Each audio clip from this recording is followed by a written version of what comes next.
Hotep Senu Hena Senut Tiren Ishaka Ndugu Kemet. Brother Garfield, welcome. Hey, peace and love, peace and love. I look kind of Thank you. close to this. I'm actually sharing this with my audience live. Is that okay? No problem at all. No problem. Greetings All to right. Garfield's audience. Thank you for accepting to have this dialogue. You were early, you were waiting, and feel free to introduce yourself. Hey, peace. I'm Brother Garfield from the Dagger Squad. And that's it. But what's up? Let's go. Okay. Now, for those who don't know, what happened is that yesterday I was told, it was reported to me that something was said. We might have an issue with the echo, however, Brother Garfield. I don't know if you have the loudspeaker on. No? Okay. Well, Mhm. I hear some echo, but anyway, I will check the comments. Let me know, brothers and sisters, if you can hear us well in the comment section. So yes, it was reported that Garfield had said something about Kemet, like F Kemet. So I made a video to call Garfield out, and Garfield replied to me, and he told me that he did not say that. Otherwise, I will have to prove it.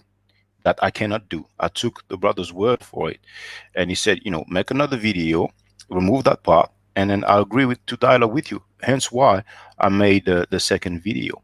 So I've heard Garfield talk about Kemet, and he or people who follow Kemet, and he's been using the term Egyptomaniac. That I really took a issue with, and so I'm glad that he accepted to come in because he didn't have to, and he's going to be able to explain what he means or what his issue is with Kemet or Kemetic people, or basically anything that is either bothering him or that he disagree with, because we have the right to disagree with whatever. So feel free, Brother Garfield. All right. First of all, anyone who's called a Egyptomaniac is folks who basically who were Christians and have Christianized Egyptians or ancient Kemet practices and try to Christianize it. That's one of the versions of Egyptomaniacs. Another version of Egyptomaniac is to say everything comes from Kemet. And they will say, "Hey, you see this guy do this? Oh, it must come from Kemet, or this is from Kemet, and nobody could have anything else outside of Kemet." That's what an Egyptomaniac is. Someone who is pretty much a newbie. Now, I'll say this. There is not a problem with anybody practicing any religion. I don't have a problem with a Hebrew, a Christian, a Muslim, anyone. The issue is when you lie, when you try to make yourself into what you really are not. Most of us come from West and Central Africa, and it just so happens we had a 23andMe DNA test with E1B1A. So all of a sudden we related to Ramesses III. So we are Egyptians. So you'll have teachers who who teach Kemet like Kemet is Christianity. There's a lot of that going on here in the United States, and that's where my gripe is. As far as you're concerned, I didn't realize who you were until I saw your intro. I've Oh, known you for years. oh, I know really? where you're coming from. Yeah, you follow Kemet. You're okay. You're good with that stuff. And I mean, you got a couple of videos I've admired you with Wesley Muhammad and the back and forth and so forth over the years. So I pretty much know who you are. As far as Kemet, I cannot have a problem with Kemet. I cannot. There's no way I can have a problem with Kemet. That's how I got into the conscious community originally in the 90s. I used to go to the Slave Theater, Dr. Ben, Dr. Clark, Asa Hilliard, all the greats you can name, Kemet. So I don't think I have a problem with Kemet per se, but when we say everything belongs to Kemet or come from Kemet, that's a problem. Mm, I understand, but hey, you got your family there. Hey, hello, lady. Yeah, it's my son actually, Amir. Oh, my Amir, say apologies. hi. My apology. All right. Hello. Oh, it looks like he's like 7. He just turned 6. Just turned 6. Listen, well, my son is 6 years old, and my son as well. A lot of time people will say, she's cute, she's pretty, and then I say, no, that's my son in this. Oh, sorry. So He probably looks like his mother, but my son looks a lot like his mother. So, um, well, yes, I've heard what you said, but the thing is that I don't think there's any teachers, Kemetic teachers, who claim that everything comes from Kemet. So if we have some neophytes or if we have some enthusiasts, people who are not head of organizations, why would you use this term? Because you see, what you said a few seconds ago is a lot different from what I've been hearing and the different reports that I've been hearing. But to your knowledge, are there any like Kemetic teachers who say that everything comes from Kemet? Not necessarily, but you do have teachers. And by the way, how do you determine if someone is a Kemetic teacher? What is Well, the well, the mm, prototype? What is that? mm. I would say is someone that either is the head of an organization or association, or someone who has some quite large audience, really. Because of course, if you go on Facebook, if you go on a Facebook group, or maybe you have some posts on some social media like Instagram, you might have some people who make claims regarding Kemet, but we don't even know who they are. Actually, a lot of them are anonymous and unidentified. So those will not be considered like Kemetic teachers, but a Kemetic teacher will be someone that we can identify, that kind of stands for either Kemet in general or a particular organization or group. That's what I mean. Let me ask you this: Hmm. do you consider yourself a Kemetic teacher or Kemet teacher? Well, I never really use that term, but some people might label me as such. I kind of have an audience. I have 18,000 subscribers. Hmm. Uh, I've had a lot. I've had some before, but I lost them because of some people. Okay. Some people So who would are you from the say? community, All but right. Let me ask you a personal question now. mhm. What is your attachment to Kemet? What made you started to teach Kemet? Mhm. Well, really, it's a matter of history. And that's why the video called Introduction to Kemet, the subtitle, so to speak, says the missing link in Black history. Because for the most part, as we grow up, we don't learn that part of African history. And it's the fact that as I was looking at history, looking at history, religion, I come to the realization that we don't have any attestation for the majority of patriarchs. But when it comes to Kemet, it is extremely documented. Now, that's one thing, the fact that it is greatly documented. The other thing is that this is a very long lasting society or civilization or culture. So we have 3,000 years of dynastic period. We also have records for the pre-dynastic period. So over, let's say, if we talk about the dynastic period only, we have 3,000 years. Of course, there was invasions from the Hyksos and so on, but more or less we can say comfortably 3,000 years. And we can see that this society was functional. This society worked very well, and there was a lot of invention, creation, and it has inspired many other places. And I feel like this is a good example. If you have something, I mean, if it ain't broke, don't fix it. If you have a good example that you can follow, then why not? Because a lot of people talk about our ancient past and ancient ways, and some people like to say, well, we're not Africans because Africa comes from Scipio Africanus, or many people have different theories about where the name Africa comes from. So some people say it's not Africa, it's Alkebulan, but Alkebulan, I'm pretty sure it's Arabic. It comes from the Arabic because of the al prefix. But Mhm, mhm. Kemet is way before all those languages that we know, or the majority of the Okay. languages that But we know. if, let me ask you this though. What is Mhm. your personal connection to Kemet? Do you have a Oh, okay, genealogical? Do okay. you have a genetic? I mean, do you have history there? Do you Mm, come from there? I mean, mm. what Oh, made I you be a part of understand. it? Hmm. I understand. No, I never, and people can, they can dig up the videos. I have hundreds of videos. I have never claimed to be a direct descendant of Kemet or ancient Egypt. That I wouldn't know.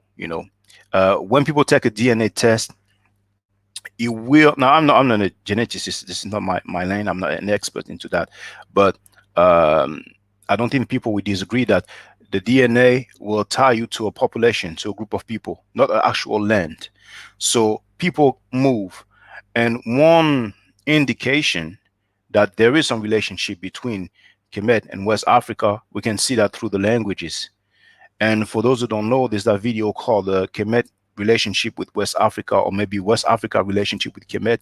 And we have several PhDs, including Theophilo Benga, who's a giant, who have shown the table is there. It can be downloaded. You have the link in the description box. They have shown the relationship between the Medu Necher, or the hieroglyphic, and several African languages, and not I don't think we have only well, I don't think we don't have just East African languages. We have East and West African languages as well.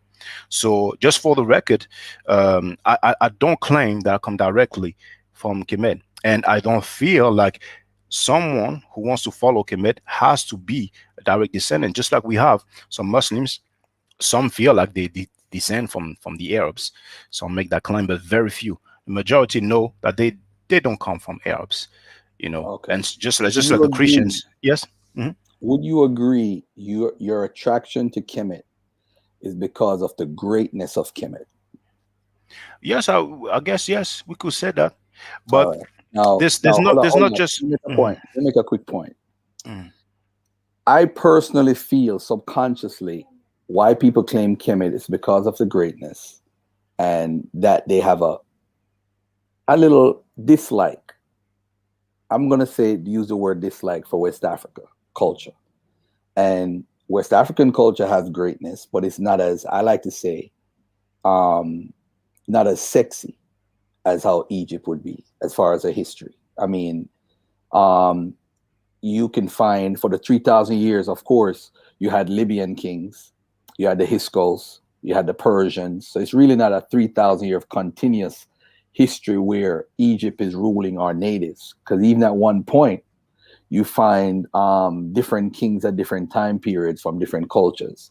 And I think Egypt was like New York. That's what it was. It's like New York. Everybody come there from all different cultures and everything. And it was like an open border policy. And I think that's probably one of the biggest downfalls for Kemet on a whole.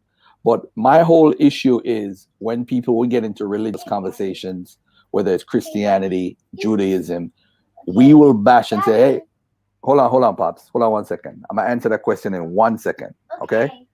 Um, this comes from Kemet, so we need to come follow Kemet. That comes from Kemet, so we need to follow Kemet. But we are not from Kemet either. We just admire the culture. But when we start making it into a religion like Judaism or Christianity or Islam, I have a problem with that. Me personally. That doesn't mean everybody has to follow Garfield though. You could do whatever you want to do. I don't even need to know that you follow Kemet. That's just where I'm at. You know? I think we subconsciously hate West Africa. And I think that's why we don't claim it. So we'd rather jump like what Baba Heru said. I jump over West Africa Mhm. because of what happened. But And that's what it is. oh no, no. Or you think freezing up a little bit. Well, I don't really know West Africa, but I can. How about now? Is it still freezing up, or is it okay now? And I don't hear you anymore now, Garfield.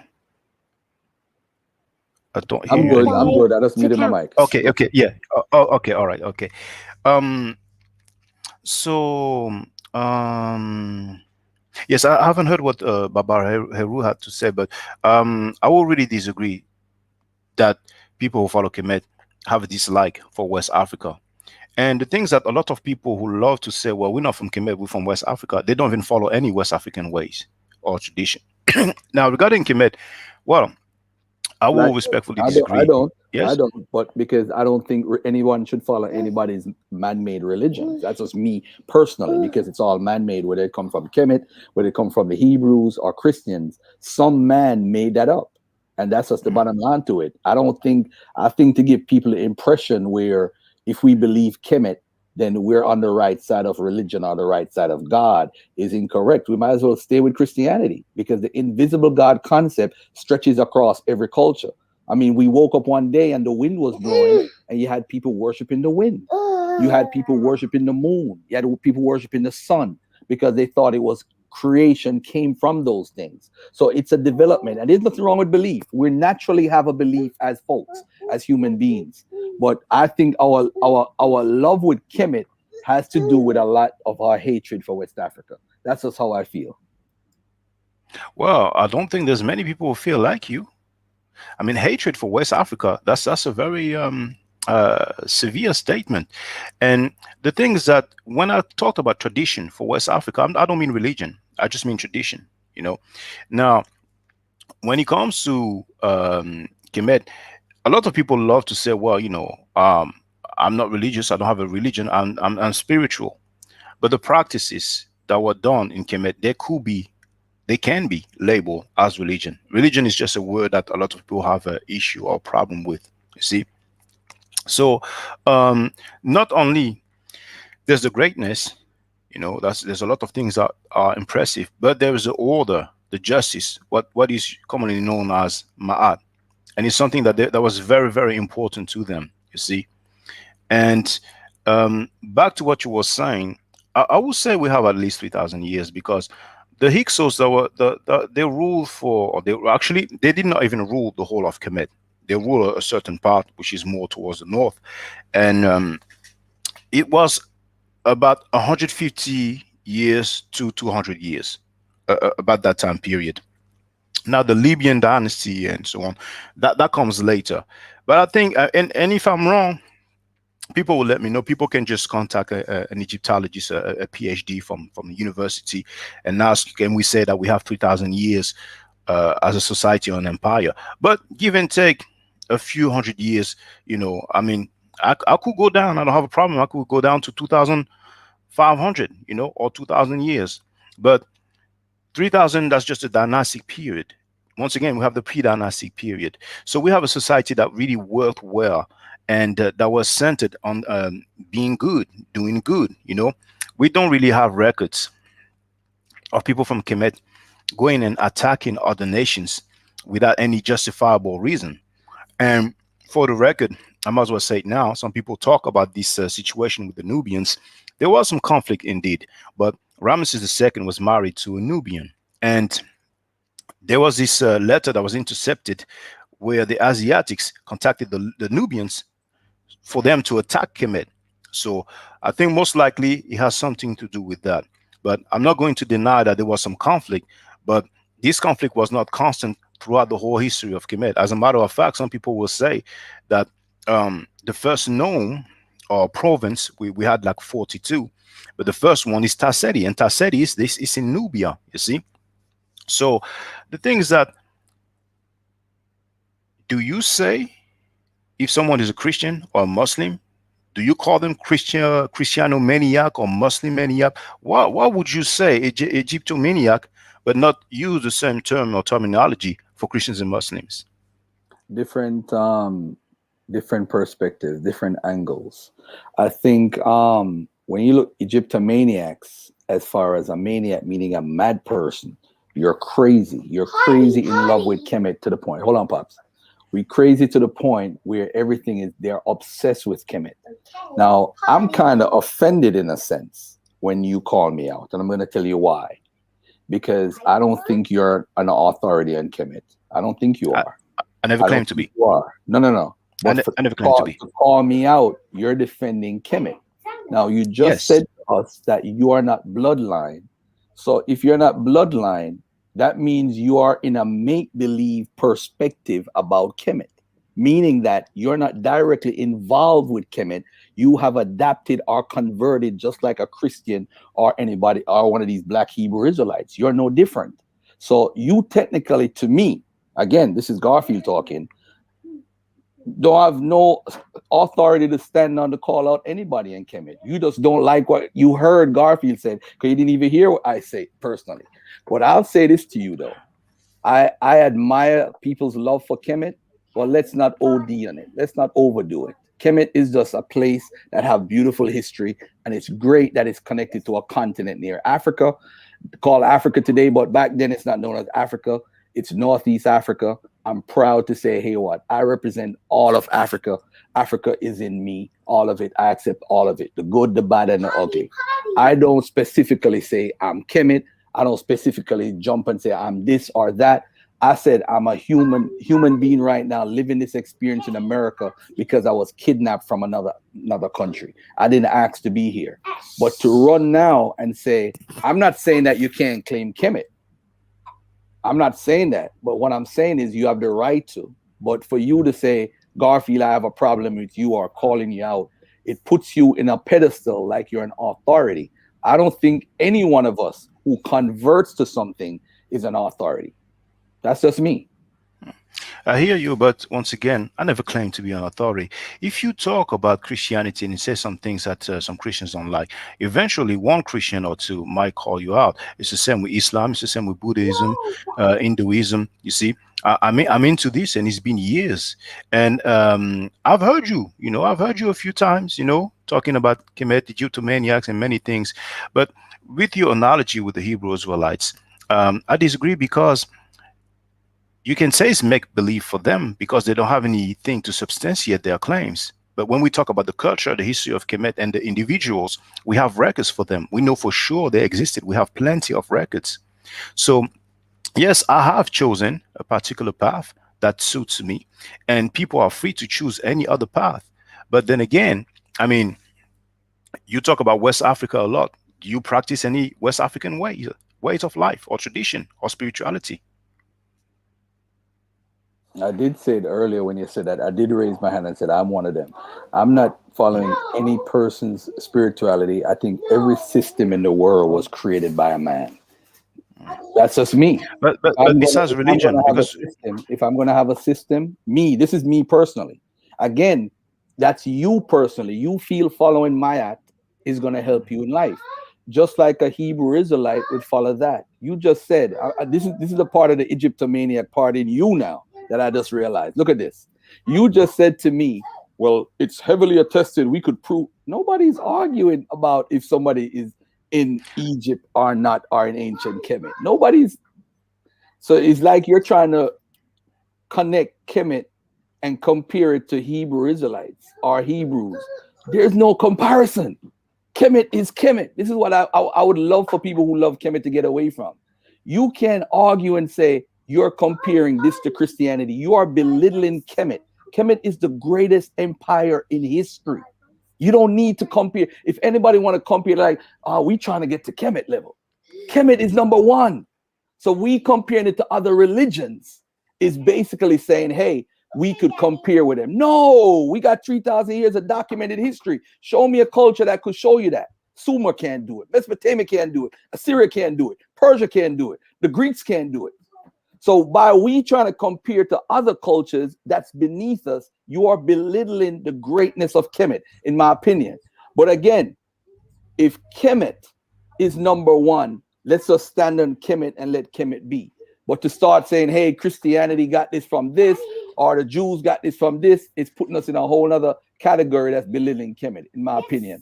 I don't follow West African religions because, for one, they are very complicated. And I think a lot of people just hate Christianity and the Bible so much, so they just jump from one religion to the next. A lot of people who I call Egyptomaniacs are ex-Christians, and they want to do the same practices that they used to be doing Christianity. They want to bring it to Kemet. So you need some sort of time period to get your mindset out of Christianity. Like the white Jesus I used to pray to back in the 90s. And it took me years. And I have to give Dr. Ben credit for that. And the Nation of Islam for getting that white Jesus, although they brought another white Jesus in the picture, which is ironic. But at least we have to detox, for lack of a better word, the Christianity before we jump into Kemet and say, oh, we got all of this from Kemet. No, it's not true. It's simply not true. And that's another lie folks tell just to boost up their Kemet numbers. Oh, they got this from us. No, it's not true. You can't show me Yom Kippur in Egypt. You can't show me Shem, Ham, and Japhet in Egypt. You can't show me those elements. You can't show me Rosh Hashanah in Egypt. You can't show me the Noah story as told. I don't care what Ashra Crazy teach about the new boat. It's not from Kemet. You got to give these people their own culture and leave them alone. Well, Leave you know, them alone. I actually agree with the new Ankh being Noah's Ark. I said that before a few times. Or you believe Um, it's Noah's Ark? no, no. Let me Oh, rephrase if it oh. wasn't clear enough. I've said a few times that I disagree with the claim of Ashokwezi that Noah's Ark comes from New Ankh, because on one of his DVDs, that's what he says. Just like at one point he shows a an alleged statue from the British Museum or some museum that apparently shows some black looking Jesus. There's also that painting from someone who will be from the Essene. I think it's just someone with a little tan, and I don't even think it's contemporaneous. On some point, for example, when he debated that pastor, he said that Jesus never existed; he was a spirit in creation. But at some other time, he will try to show you a black Jesus as a historical person. But the things that you see, when I talked about the Hebrew Israelites, I just replied to your analogy when you talked about make believe, because um, there's a distinction between the religion and also the history, the culture. And when I ask you if you practice any West African uh, tradition or spirituality, I don't mean religion. You know that there's not just religion in a culture. You see, so like what well, obviously, I presume you, besides religion, you don't practice any way, you don't follow any West African ways of life or philosophy. Am I right or wrong? Um, that's a tricky question. I'm a pass on that question. I'm a pass on that. Come on, man. Yeah, I'm a pass Come on that. on. Why would you pass on that question? Remember, most of us are brought up in a Judo-Christian household, so pretty much that's your guide from your kid, because between 8 and 12, what you learn at that age sticks with you practically for the rest of your life. So my morals, my ethics, my norms, my custom traditions came out of a Judo-Christian society system. So I don't want to jump on here and give them credit for that, but it's reality is that's what guided me all these years. Mm. So So, I hate to give the Bible credit or the religion credit. So that's why I said mm, I'd pass. But mm, since you really want me to tell you, that's what mm, it is. mm. Okay, so basically, if I ask you if you follow any West African philosophy, I guess your answer is no. Well, as far as the personhood, because they have the personhood when you study and you live different morals and do different things. That's new to me. That's not what I grew up doing. So I can't give that the credit, because this is what people don't understand. A religion has set rules that you follow, and you have ways that you live by. The Kemet folks have Maya. The Christians have their laws, their commandments, their laws or whatever, their ways. Treat people the way you want to be treated. That's what we grow up in the West doing. So for people to grow up now all of a sudden say, oh, that didn't have an influence on me, they're lying. But that's from the Judo-Christian perspective. Now, if I'm learning about the personhood within the Akan culture or any West African culture, I can't just jump up and say, oh, because that culture taught me this, I'm going to give them credit. No, I'm not going to lie and do that. The Judo Christian household I grew up in with my mom and my dad, that's what gave me the ethics, the morals, the background to the ethics, morals, and everything that I live by. And I have to give them the credit for that. Hmm. Well, maybe it's my fault. Maybe my question is not clear enough. But um, I was actually brought up in a Christian family, and I went to church and I read the Bible and I heard about the Bible in church, and so that's what it was when I grew up. But later on, I got to do some research. I got to do some readings, and I decided for myself. So it's been a few years, but I can say that as of today, I don't follow Christianity. I don't Mhm. believe in the Bible and so on. Now I understand what you're telling me about your background, which is in terms of religion, it was the same as Similar, mine. You similar. yes, Mhm. you grew up in a Christian. But now today, or in the last few years, do you follow any West African philosophy? Yes or no? No. Mm-mm. Okay. Now, thank you for answering. But it becomes clearer, but there's a huge dichotomy. Sorry, I don't know if I pronounce it correctly. You have to forgive me Dichotomy. sometimes. Dichotomy. Go Yes, ahead. thank you very Dichotomy. much. Dichotomy. Thank you for that, because English is not my mother tongue, so sometimes I sleep up. There's a huge dichotomy between some of the statements you make on a regular basis and a constant basis and what you said today, because I was very surprised when I heard you say, and that's why I typed it in chat. You said Kemet is the greatest empire in history, and you also said Kemet is number one. And usually I say, and I've said before, Kemet is the greatest empire that we know of, you know. And if some people hear you say Kemet is the greatest empire in history, as you have said earlier, and also Kemet is number one, some people might label you an Egyptomaniac. How would you feel if someone say Garfield said Kemet is the greatest empire in history? Kemet is number one. Garfield is an Egyptomaniac. An Egyptomaniac. How would you feel, or how would you respond? What would you respond? I said, if telling the truth makes me an Egyptomaniac in their eyes, I live with it. But it's the fact of the matter is it's the truth. Some of these people run around and act like, yo, Kemet invented the first toilet. Kemet invented the first hat. Kemet invented the internet. Kemet invented wireless phones. This is the Egyptomania mindset. Not that literally. I'm just telling you, they want Kemet to be everything, so that's why they follow it. And I But don't that have that to tell. You see, with me, if I was to tell somebody the greatness of Kemet, and maybe I need to do a presentation on Sonetta, because a lot of people probably do feel the way you feel, that I have a hatred or a dislike towards Kemet. I don't have. I'm just not connected to them at all. That's just not me. Mhm. Mm. You know, Well, if you know, people want to and follow Kemet, that's their right. But don't tell me that I'm an Egyptian and we are Egyptian and turn it into like a religion. It's a culture mm, that mhm. had different practices that they did, and some people take it literally and they want to turn it into like a new religion like Christianity. So why leave Christianity and Judaism and Islam if you want to take us back to another religion which is based off of some god concept? Mm. Well, the thing is that it would not be a new religion. It would be something old, before the Abrahamic belief system, before Well, what the Judaism, people are Christianity. teaching is new. Well, what the people are teaching are new is new. I don't know if you saw Shaka Amo's presentation the other day on Sonetta, but he went in on all the Kemetic teachers, not just Well, Jabari, well, all of them.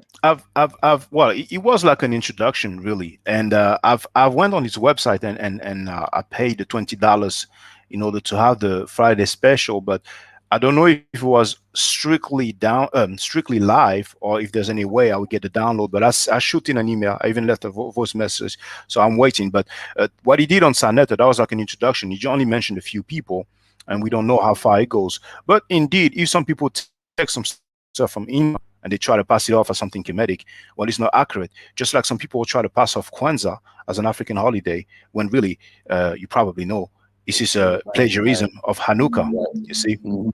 so but yet a lot of people are celebrating that, you know. But the thing is that if people want to follow Kemet religiously, it's their right. They should have the right to do that. You see, I mean, if you ask some people, well, should I follow a religion from Africa, or should I follow a religion that was brought forth by Europeans? Because I know some people will argue that Christianity comes from Africa. I know we have some people who try to claim that. But for the sake, to make the argument clearer, if some people are faced with a choice, okay, will I follow this religion from Africa, or will I follow this religion that the Europeans introduced us to? Well, I'd rather go for the one that comes from Africa. What's wrong with having an African religion? There's nothing wrong with having it. As I said before at the beginning, there's no problem with anybody following Kemet. But when they turn it into a religion and try to act crazy about it, that everything comes from Kemet, then Mhm, that's a problem, because it's not true. Simply not true. You have mhm. some people out there that teach you this. Okay, They can you want tell me who? Can you tell me who says that everything comes from Kemet? wow, the long list. Wow, that's a good question. Well, I mean, do I should I call people out for this? Well, as long as we're respectful, you know, she Nah, should be okay. I'll pass on that one. I leave that to Or, Shaka most. or maybe you don't have any names. I have a bunch of names. I have a bunch of names. These people teach Kemet. Matter of fact, on my channel, I talked about what Baba Heru and some people talk about what Mfadishi says, and that we come straight directly from Kemet. And we just they picked us up as slaves specifically because we come from Kemet. That's nuts. That's Egyptomania talk. But I Mm, love mm, Mfadishi, so I'm not mm, trying to throw him under the bus. Baba mm, Heru is Baba Heru. If they want to disrespect West Africans and so forth, that's fine. That's on them. I'm not going to throw mm, them under the bus for the sake of throwing them under the bus. So I'm not really into the name calling. I leave that to mm, Shaka almost. mm. He's Well, he's the top guy now doing that. Let him do mm, that. I'll mm. stay in my lane. Well, well, brother Shaka, almost I've sent the email to you. Let me know. I would like to see that Friday special of yours. I hope that there's a way that it can be sent to me, or that I can download it, so I can take it further. But see, Garfield, I understand what you're saying. For people to claim that we come directly from Kemet is very difficult it's not easy to establish. But that's one thing. However, that's not the same as saying everything comes from Kemet. You see?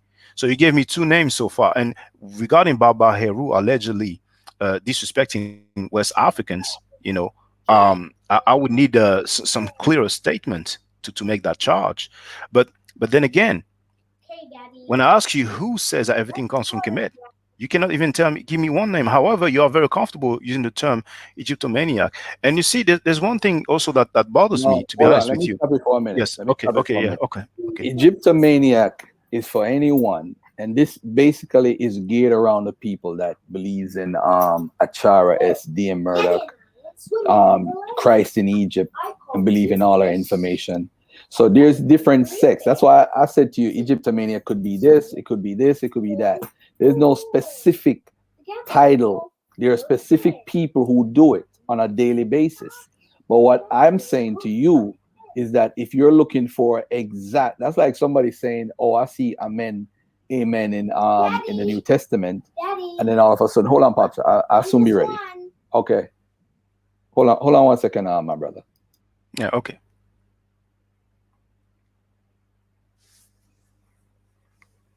Yeah, as you see, my kids are home, so I'm actually gonna be Uh, out in a few I, minutes. But I, I I, did I, want to I, come on and at least acknowledge your challenge and speak with you about why I say Egyptomania. Now, let's be clear in my Jabari voice. Let's be clear, family. Now, if people want to follow, can you give me a little break? All right. If for some reason people want to follow Kemet, have your fun. But just leave other areas out of it. Just do your Kemet thing. Do your Kemet thing. Because at the end of the day, if anyone I've never disrespected Kemet per se, by the way. I don't know if anybody has that impression. I just saw a comment. Um, what I've said is that there's a lot of Egyptomaniacs who take on the information of Kemet, are brought to it, and all of a sudden everything comes from Kemet. There's a bunch of people I could name. There's a bunch of people I could name you don't know. So at the end of the day, it's something within the culture of African Americans that follow Kemet that they feel everything comes from Kemet. If you want, Kyle is stupid. Don't say stupid, That's Daddy. right. All right. So, there's a lot of people that say crazy stuff, bro. It's all over. but It's all over. there's one issue. And, There's there's and what's there's, gonna there's one. happen though? Hold on. What's gonna happen? Well, what's gonna happen? And this is why I'm gonna defer to Shaka Amos. Is that he's gonna expose a lot of the Egyptomaniacs, and I'm gonna sit back and I'm just gonna say, hey, I've been saying it for years. The whole thing with the yoga, the whole thing with several other things, it's gonna come out. Let Shaka do his thing, and I'm gonna sit back and sit this one out. But Because I understand, but if you are comfortable to label people Egyptomaniacs, you should be able to demonstrate why they are. Now, if you feel like Shaka Amos would do a better job, then more power to you. But there's one issue that really bothers me, is the fact that I don't know if can you hear me well now? Because I'm hearing a bit of background noise. you're good. You're good. Hmm. Okay, thank you. it seems biased because I never hear you using terms towards Muslims, towards Christians that is somehow negative, like Egyptomania is negative. You see, and I want to show you an example, and Go I ahead. would like just to have your opinion about what you think about this. So, So Shabazz was not permitted to stay in that area, so he took his family into the jungle of East Asia, which we now call Africa, to make a people close to nature. And the Honorable Elijah Muhammad said, this is the origin of kinky hair, because we didn't have kinky hair prior to that. The hair on our head was like the hair on our eyebrows. The hair on your eyebrows straight, the hair on your head is not the same as the hair on your eyebrow. But the hair of every other people is the same as their eyebrow. Your eyebrow straight, your hair something different. Wouldn't you like the hair on your head to be as straight as the hair on your eyebrow? That's why you so busy frying it. That's why you so busy pulling it. Because your nature tells you that the kink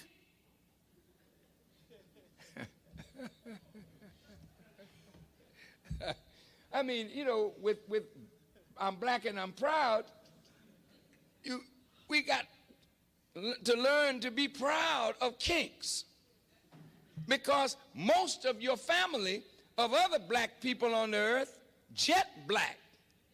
They didn't have no broad nose and thick lips and kinky hair. They were dark-skinned people, jet black, but they had straight hair, a thinner lip, a thinner nose.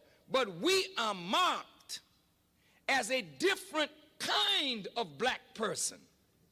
And we were rejected and despised, not only from the circle of the gods, but we were despised and rejected by all the other dark people of the earth. This is why today black people with kinky hair and broad nose and thick lips are rejected in every society. I want you to hear me well tonight. Yes, sir. Why are we rejected? Because the essence of beauty is in obedience and submission to God.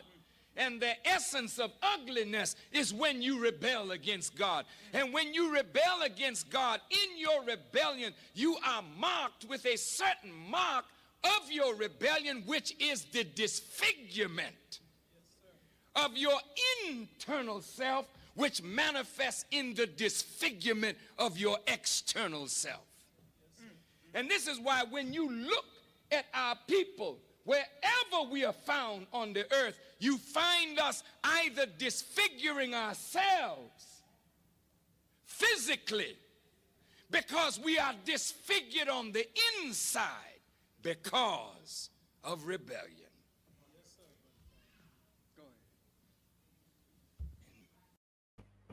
all right. So how would you Daddy. define that? How would you label that?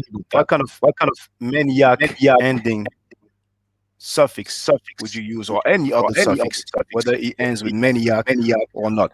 Because you have some people who feel like everything comes from Kemet, but they're not saying anything negative towards Africans.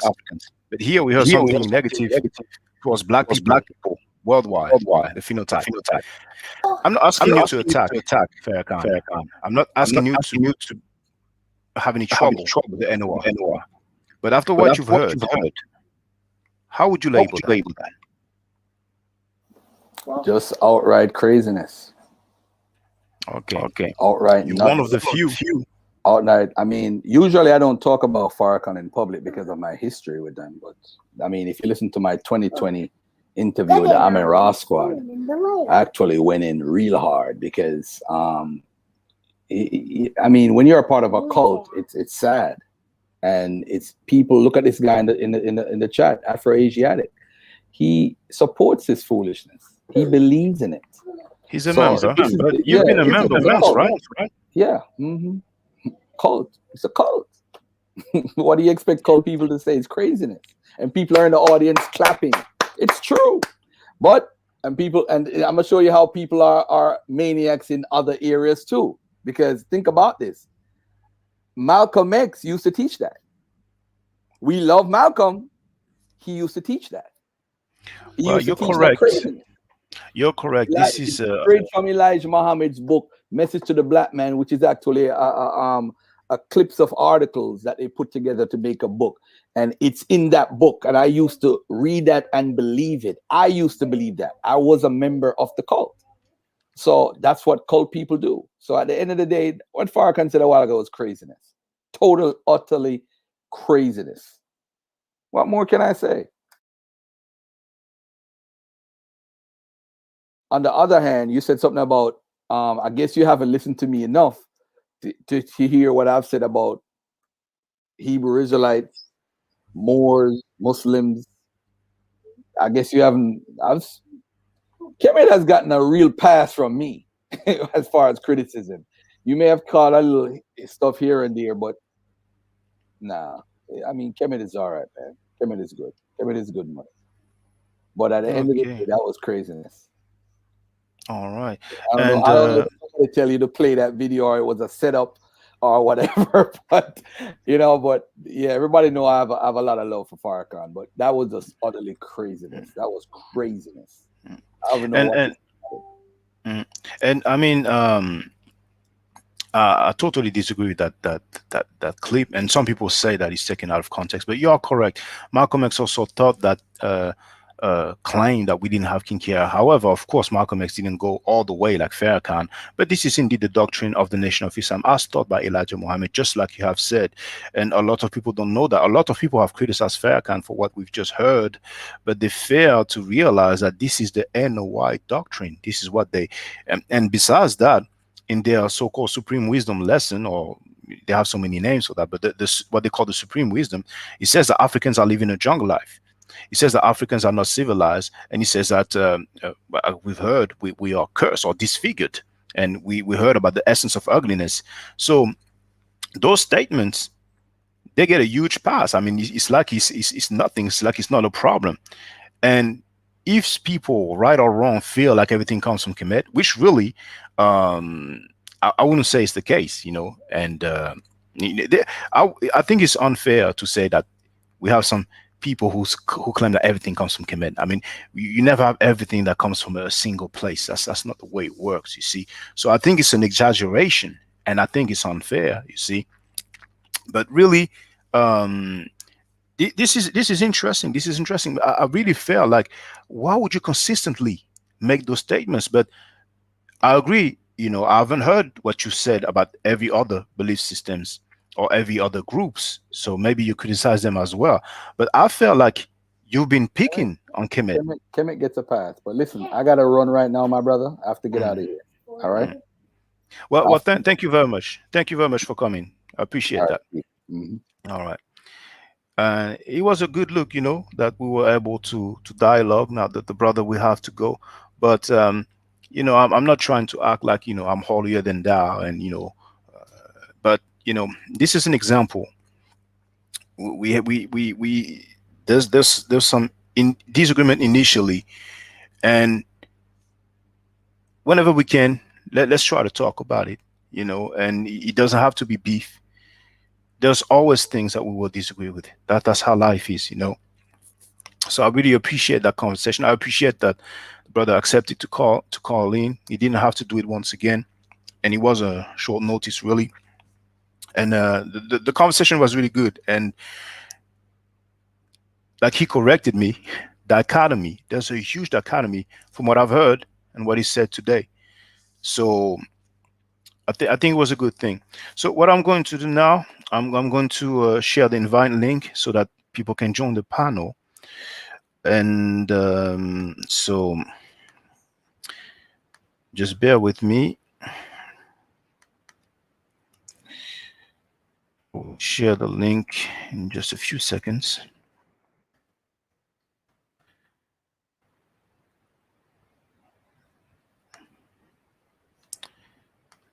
Give me a few seconds, and I'm sharing the link.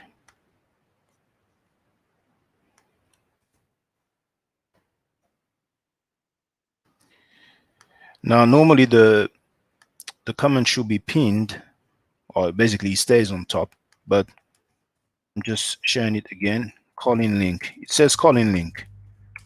So feel free to click on that link. You can use your smartphone, you can use your tablet, you can use your PC, or uh, feel free.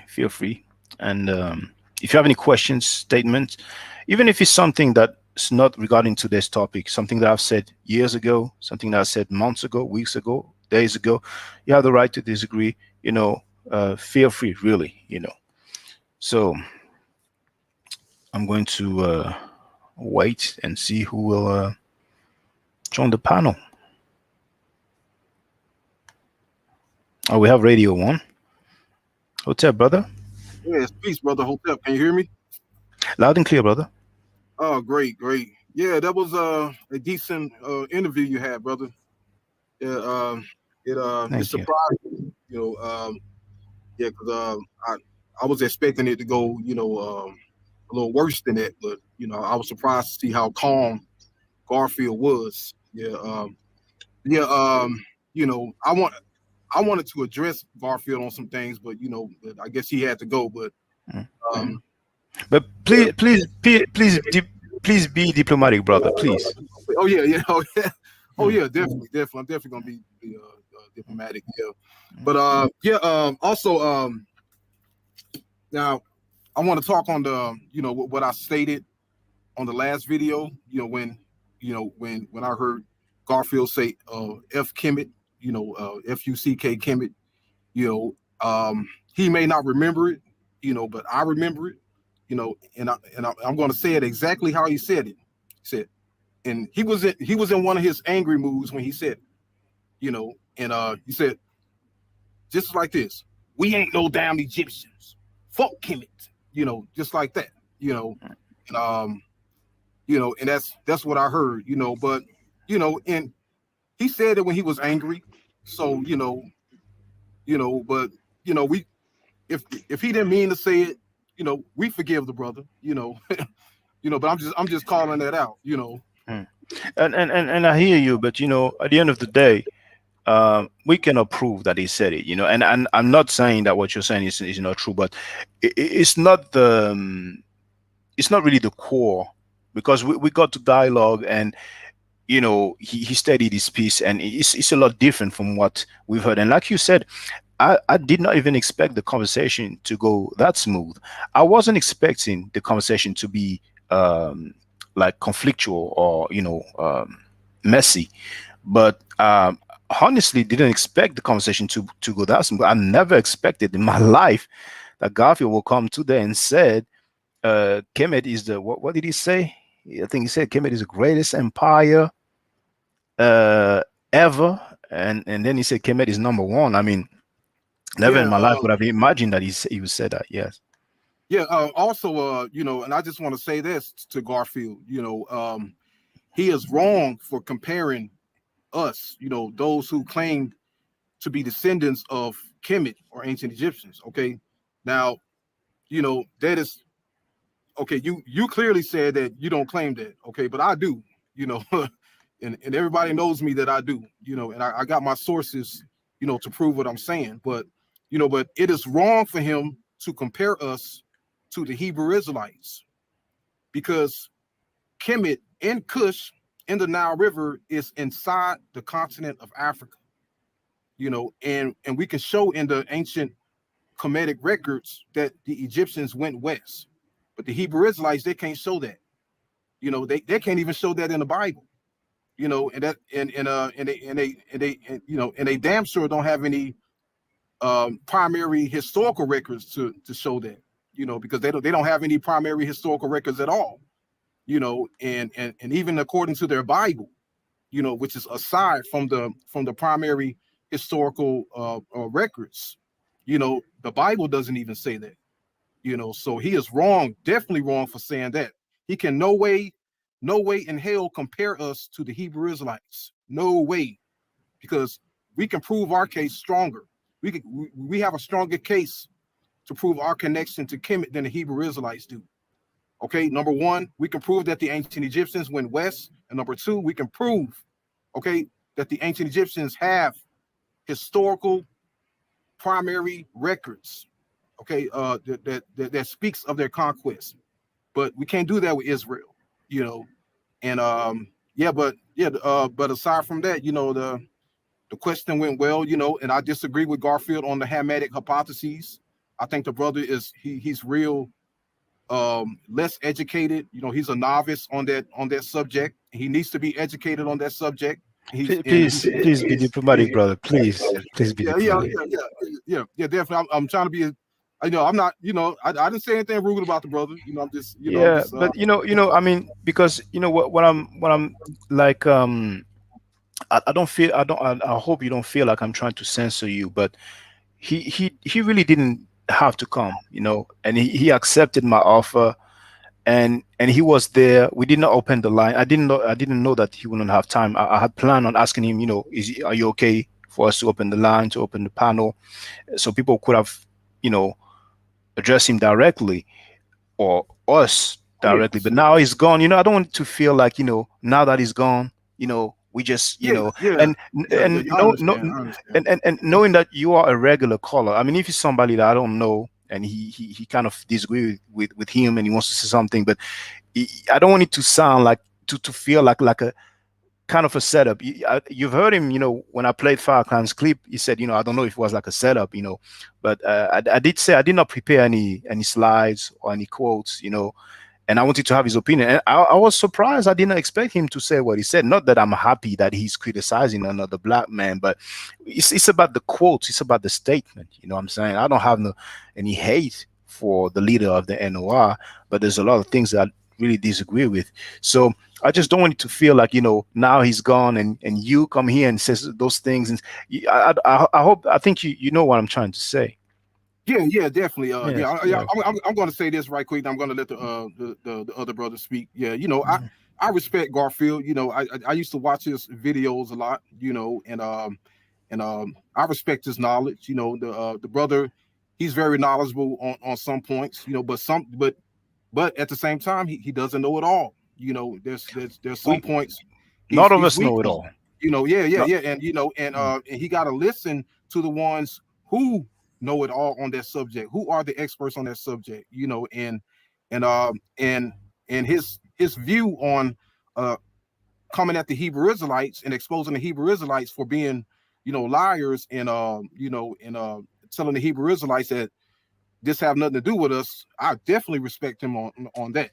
I follow him on that, because I've been teaching that for the longest, that we have nothing to do with the Hebrew Israelites. So I'm with him on that, and when I came on the show, he was in a bad mood, and that's one of the reasons why he kicked me off and he kicked Afro Asiatic off. But I can see that he was in a better mood today when he was on your show. So, that's why I say it surprised me. But yeah, yeah, but definitely, and I commend you, brother Shaka, for even putting that call out video to have this conversation, to make this conversation real, okay? And it needs to get realer in the future, because I'm saying, brother Garfield, there's some things he don't know.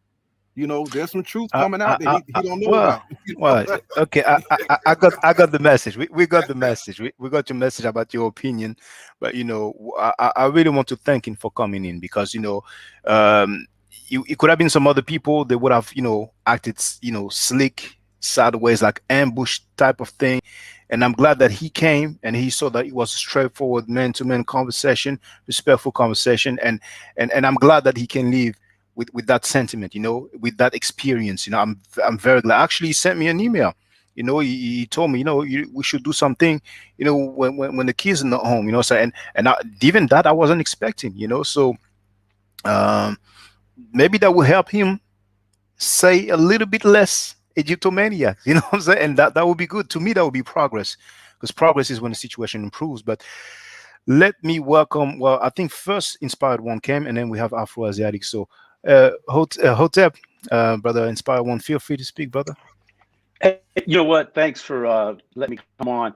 I'm going to look at it a little differently. I'm going to look at it from a business perspective and you growing your channel. So to have Garfield on is a big deal because I was familiar with him because of Sameta, and I think when you can get in the company of people like that, it's going to help grow your channel. And so from that standpoint, I give you big props.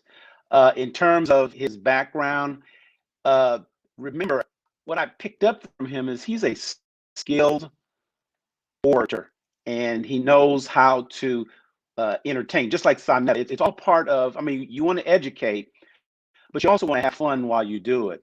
And I was listening to some of the words he used, and I think we should not get caught up in his phraseology because those were trigger words, right? But it's also what generates views and increases your subscriber base.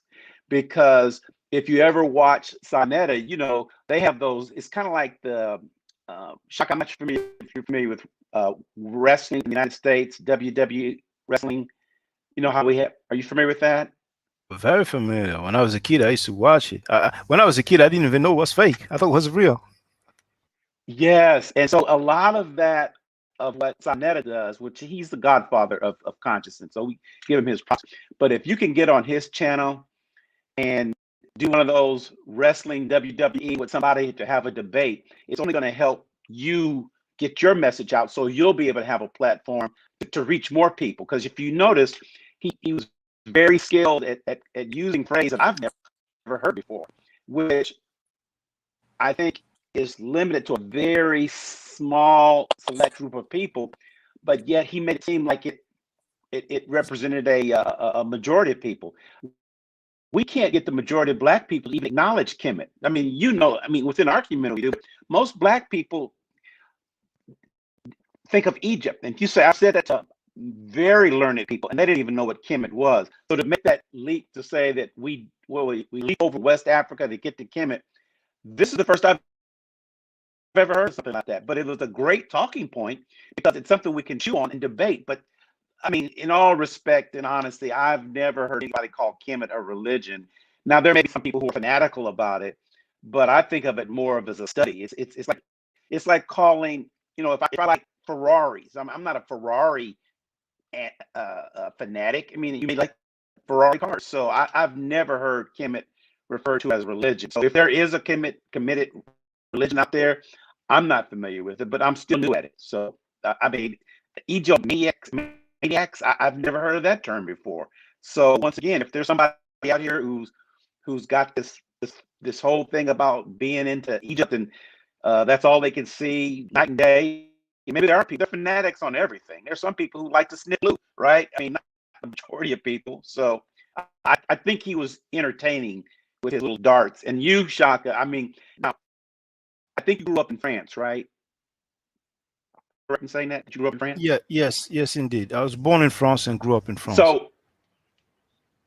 So I'm going to make a little stab here. He's a New Yorker. Some of his New York Yankees hat. He's a typical New Yorker. They know how to, when he said a setup and okay.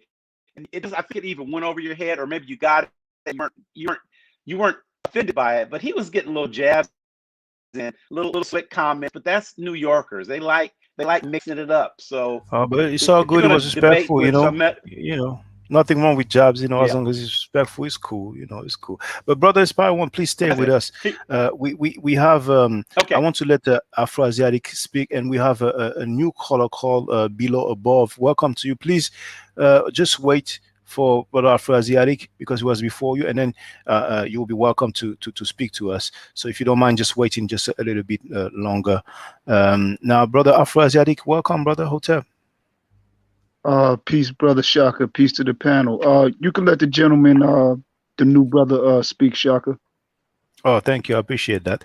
Well, Below Above, welcome to you. Please feel free to speak. Oh, thank you for having me. Thank you for bringing me into the chat.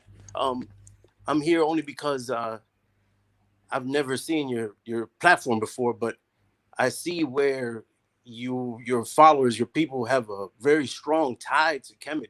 And I do have questions as to why, especially when it comes to people who have transitioned out of some other faith and taking on Kemet as though it's the next faith. Well, I cannot really speak for everybody, but I think, like it was highlighted earlier, the greatness of the empire and the sense of order and justice, and the fact that it was functional and that it lasted for several thousands of years, or some people might argue a couple of thousands of years, but that's still a very long period. And it is indigenous to the continent. It was made, or let's say founded, and ran. The society was run by indigenous Black Africans, and there's not much doubt about it. However, when it comes to the other belief systems, well, even though some people argue that the Arabs during the time of Muhammad were black, and that the Palestinians during the time of Jesus were black as well, that I disagree with.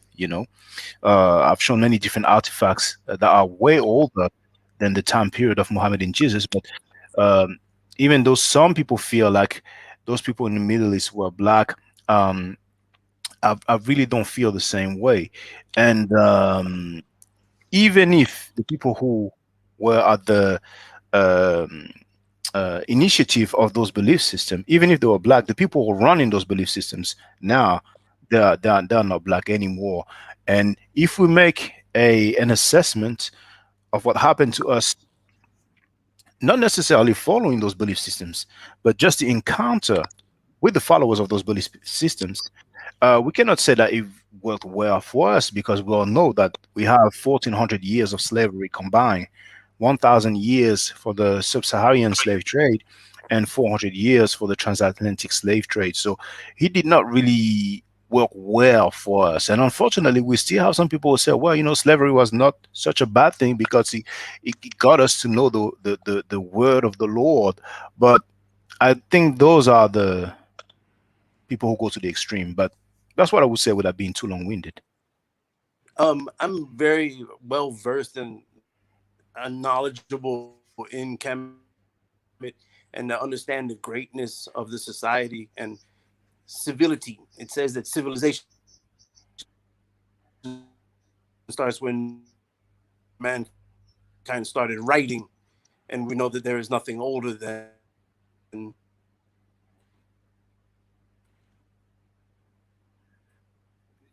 Breaking up, Um, brother. okay, well, I'm glad that. you said that, because I thought it was maybe on my end only. If you don't mind, can you come again, because we couldn't really hear you. I think you were talking about writing. I don't know if you can hear us. We no longer hear. We no longer hear him. Um, what? Yeah, you breaking up. Can't hear you. Oh, okay. Well, I think he's oh, he's still there. Well, I don't know. We don't no longer see his camera. Um, brother Radio One, how is it now? Am I breaking up, or is it okay? Oh no, you're fine. You're fine. Okay, all right. Well, I'm going to share the invite link again. But brother, below, above, we no longer see you, and we don't hear you. You're muted right now. So, um, well, brother Afroasiatic, then feel free. Yeah, peace, brother Shaka. Peace to the panel. Brother Peace, Radio brother. One, Inspired One.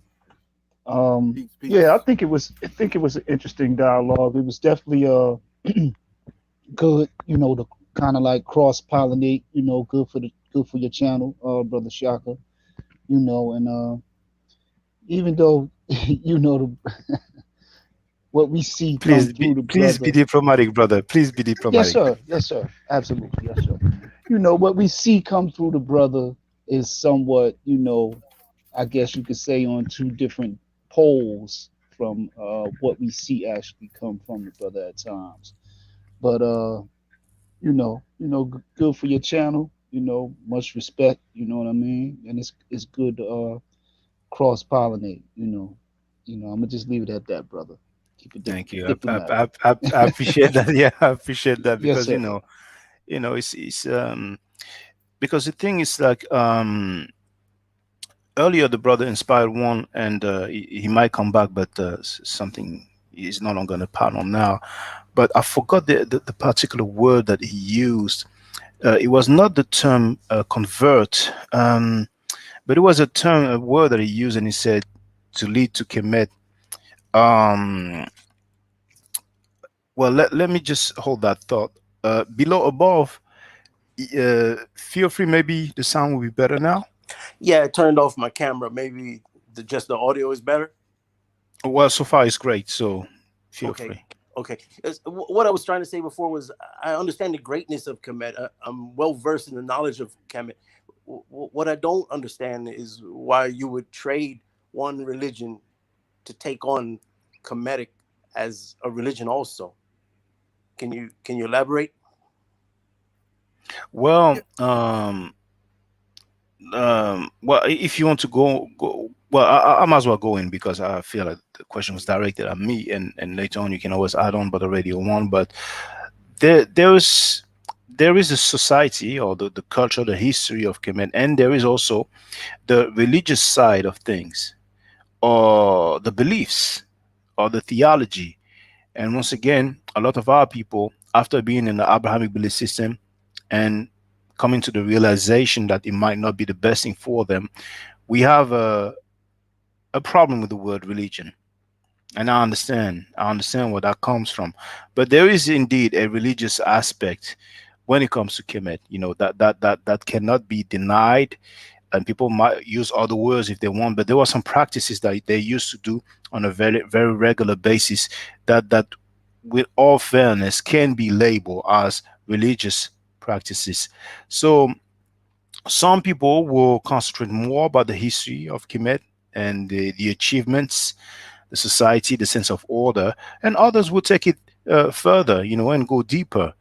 But the thing is that when people talk, sometimes they say knock on wood, and people might disagree if I call that a practice, but this is something that people do, you know. And who knows, in 100 years from now, 200 or 2,000 years from now, people might say, well, that was part of the religious practice in the West. When you say something and you're not sure or you don't want to cause bad luck, then you say knock on wood while touching wood. You see, or sometimes people don't really touch wood, but they go like this, knock on wood. I don't know how much they do it in America, but I lived in England for a few years and they do that a lot. You see, and some people don't want to cross black cats, and there's different things like that. You see, some people say never, or they just avoid saying never, so they won't say the same. But sometimes there's some things that we don't necessarily know the origin of it, but um that reminds me about what I was about to say.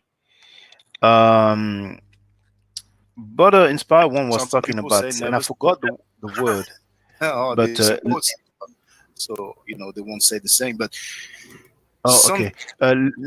Lisa NYC, I've muted you, but if maybe you have a headphone, it will be better because we could hear the echo. So I think you have the loudspeaker on. So the Brother Inspired One used a word to talk about, um, somewhat like introducing people to Kemet, but I'm not necessarily trying to have black people getting into Kemet. The main thing is that I wish that it would not be disrespected, because the Abrahamic believers, and we're talking about 1 billion Christians, including Catholics, of course, and 1 billion Muslims who have a literature where the ancient Egyptians are described as horrible people. And that's such a huge weight already, And if we have people who are outside of this uh, Abrahamic belief system, and also they put their participation in vilifying Kemet, then it just doesn't help. There's only so much people can take, and that's why sometimes people are um antagonistic, because they feel like they have to clap back, but I will leave it there just so I don't be too long-winded. But feel free if you had any other question. Yeah, I do have questions. I just don't follow why you've taken one religion or left one religion to cling to this and make this religion. The great Egyptologist, uh, Dr. Yakanan, Dr. Ben, as we know him, he said the Egyptians had no real religion. There was no religion whatsoever. For you to see people leave the Baptist or to leave the Catholic Church or to leave Islam and then to cling to Kemetic spiritualism, I don't see it. How can we know that this is the right religion? How do we know that this is true? Well, Go ahead, brother. yes, thank you. Now, the right religion. There's a Mexican uh, listener who called in, and one of the first question he asked me is, in my opinion, what is the true religion? And I told him that this is like subjective. Um, Really, if people have a belief system that help them behaving correctly and not hurting people, now that's a good thing from the get-go. When we look at the history of the Abrahamic belief system, we cannot say that with 1400 years of slavery, and that's the slavery alone, that's not talking about colonialism and many other things and police brutality and so many things that's going on. But the experience has not been well. We have not experienced brotherhood. But at the end of the day, people would choose, you know. Now, Dr. Ben, if he feels like the people from Kemet were not really religious, I hear that statement. Now, Dr. Ben has transitioned, so we cannot debate about it. With the Medu nature, he felt like people cannot speak it.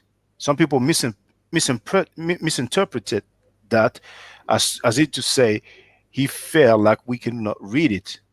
But we have Necheru, and Necheru, those are deities or gods. We have several, and we have several formula. I gave you life, power, health.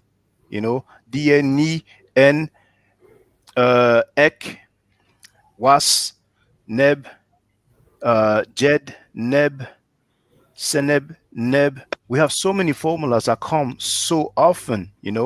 So if people have deities and they have formulas and they make offerings, we have the depictions of the offerings. What would it be? How would people label that?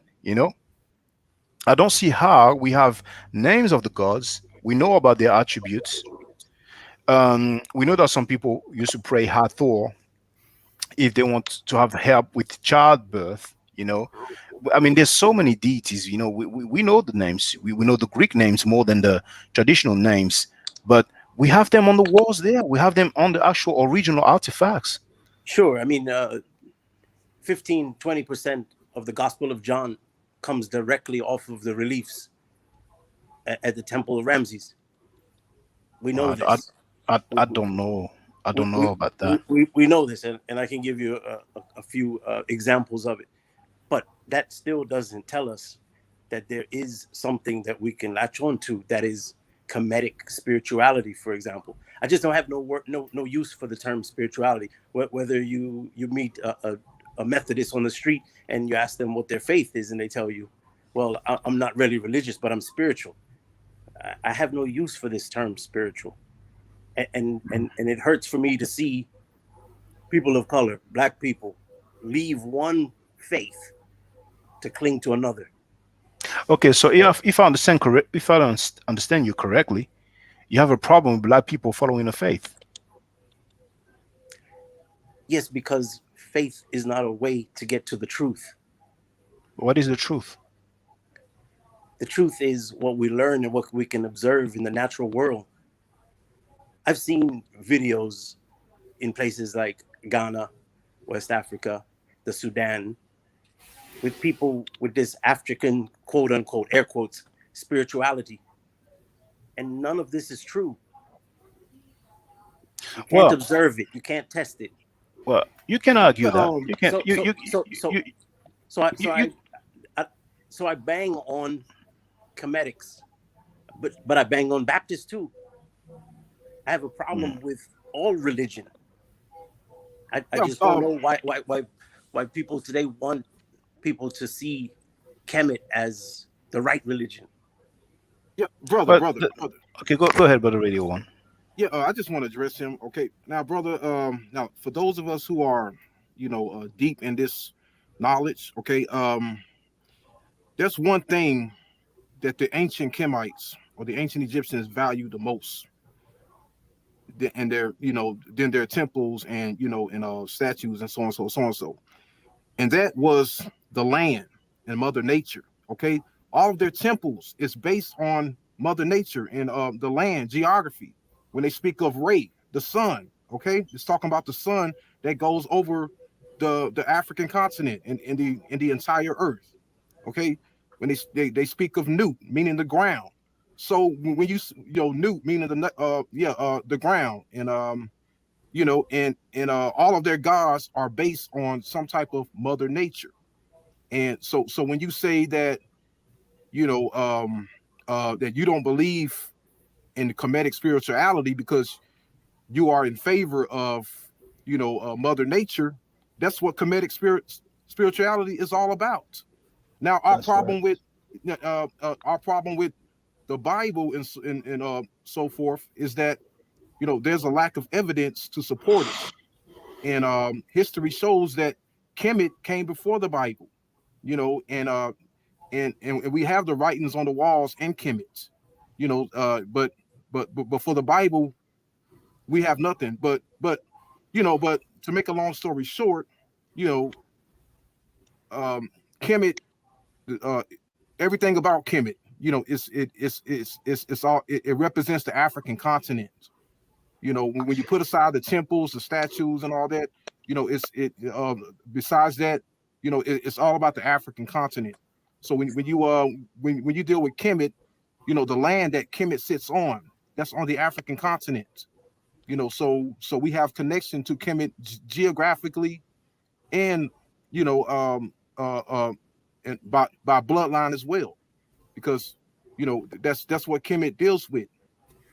But for the Bible, even when you deal with the Bible, okay, when the Israelites say Amen at the end of their prayers, guess what? They got that from Kemet. You want to know how I know that? Because in the Bible, that's not mentioned until after the Israelites left Egypt. After the Israelites left Egypt, that's when they started saying Amen.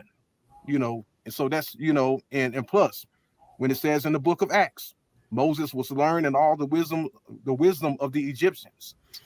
So but I'm going to give it back to Shaka. But when it comes to Kemet, you know, it's it's dealing with reality. Kemet has nothing to hide.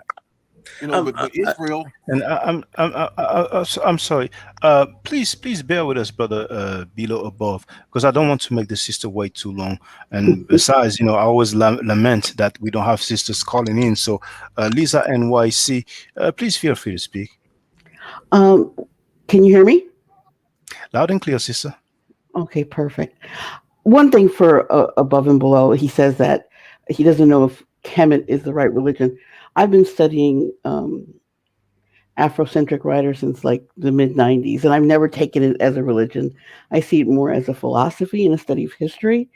So that's the wrong paradigm. He's wrapping it just because you have a people on the fringe who may create a church, and that's fine if they want to do that.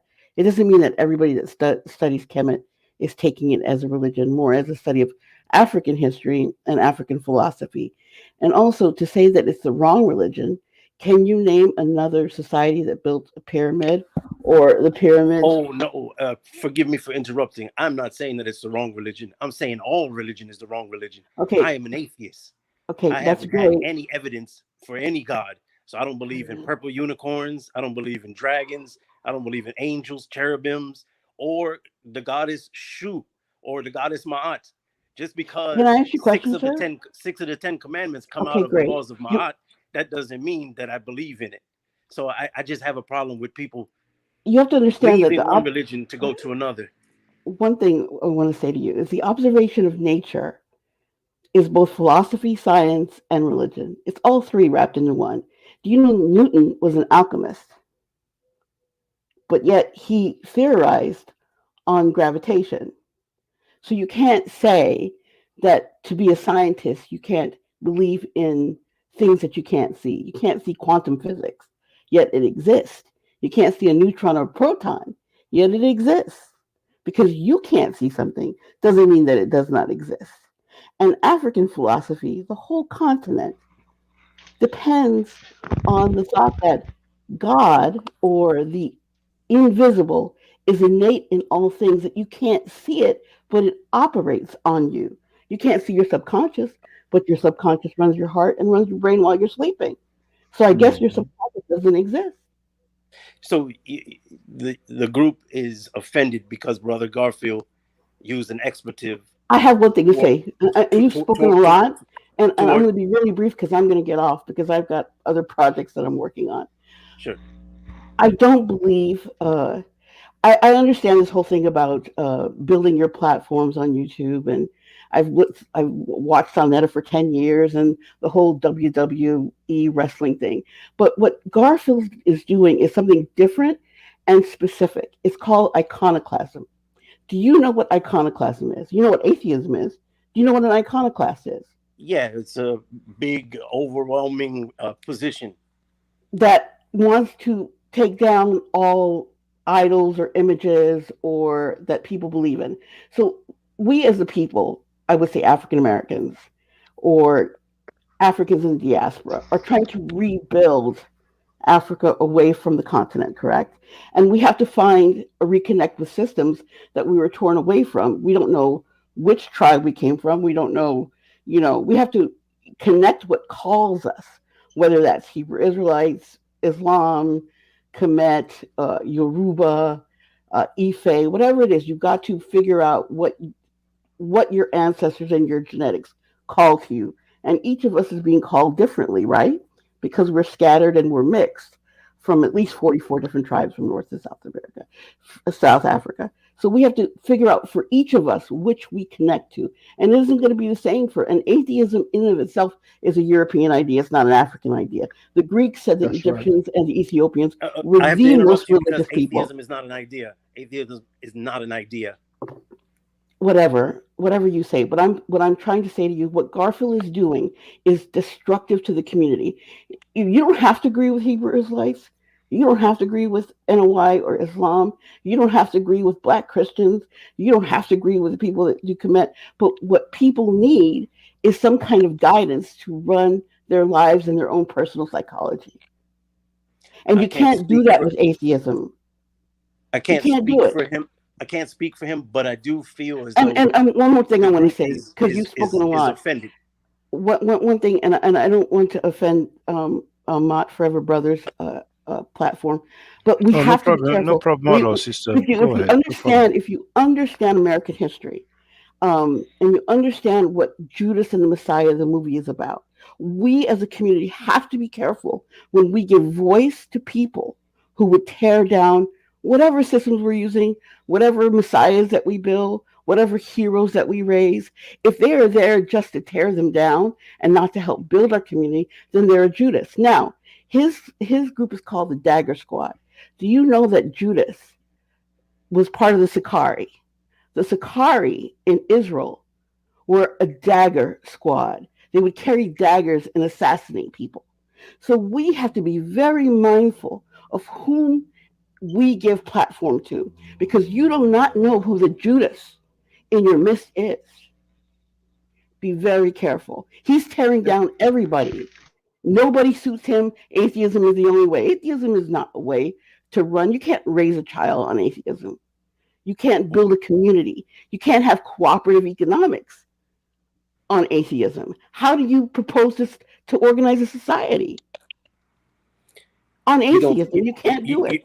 You have to have a government. You're under a white government. You can't do it. Well, you don't get morals from God. You don't get morals from atheism. So yes, you do. You get morals. The community creates the morals, and they create a system to deliver the morals, and that may be on a mythos. You might have to create a mythos to deliver those morals to a child, because a child wants to listen to a story. And that's just the way it is. And you can't run around tearing down the community. Whatever it is, we have to let be. And one thing I want to say before I leave, Brother Murad, When it comes to the Hebrew Israelites, the Levites that left Israel, quote unquote, I don't believe it as a literal story, but they all had Egyptian names. They were all Egyptian priesthood. I'm going to leave you guys with that. And hold on, sister. We have Tag Freak 11 who's asking for your cash app, so he wants to make a donation to you. I don't have So, one. oh, I okay. was just listening. I was just listening, but I don't have one. I run a business, a small business, so I don't have one. And I don't, and I believe there's truth in all systems, and there's truth in atheism, but it's not the whole truth. That we have to learn from each other, not tear each other down. We just have to be here to build each other up. Love you guys. Maat, talk to Yes. you later. Thank you, sister. Thank you, sister. Thank you, Bye. sister. Mm. Yeah, it's good and refreshing. And well, brother below above, uh, well, I understand you're an atheist, so of course you will not agree with any belief system, and maybe not even with spirituality. But we can't help it. Some people will follow some faith or religion or spirituality, so we have to find a way to move forward None, together. none of these faiths or spirituality or belief systems will help our people. The only Yeah. thing that'll help our people is for us to drop all of these. But what would you say when you look at Kemet and the fact that it lasted for 3,000 years?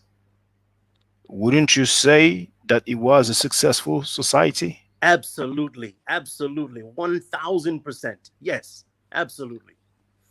Okay, but you just don't agree that it was a religious society. Am I correct? I don't believe that it was a religious society, and today I don't believe that it serves us in any way. That to know the history is great. To know the history is very important. Mm. When you say you don't believe that it serves us, are you talking about Kemet or the religion of Kemet, or what people call the religion of Kemet? The belief system of Kemet. Mm. I It understand. yeah, it just doesn't do And anything for and us. and, and, and, and Just like I bang on the Hebrew Israelites, same way. mm, mm. My sister Well, was you know, my sister was the first female bishop in the Caribbean. mm. Oh, if you don't mind, can I ask you which island you're from? Trinidad.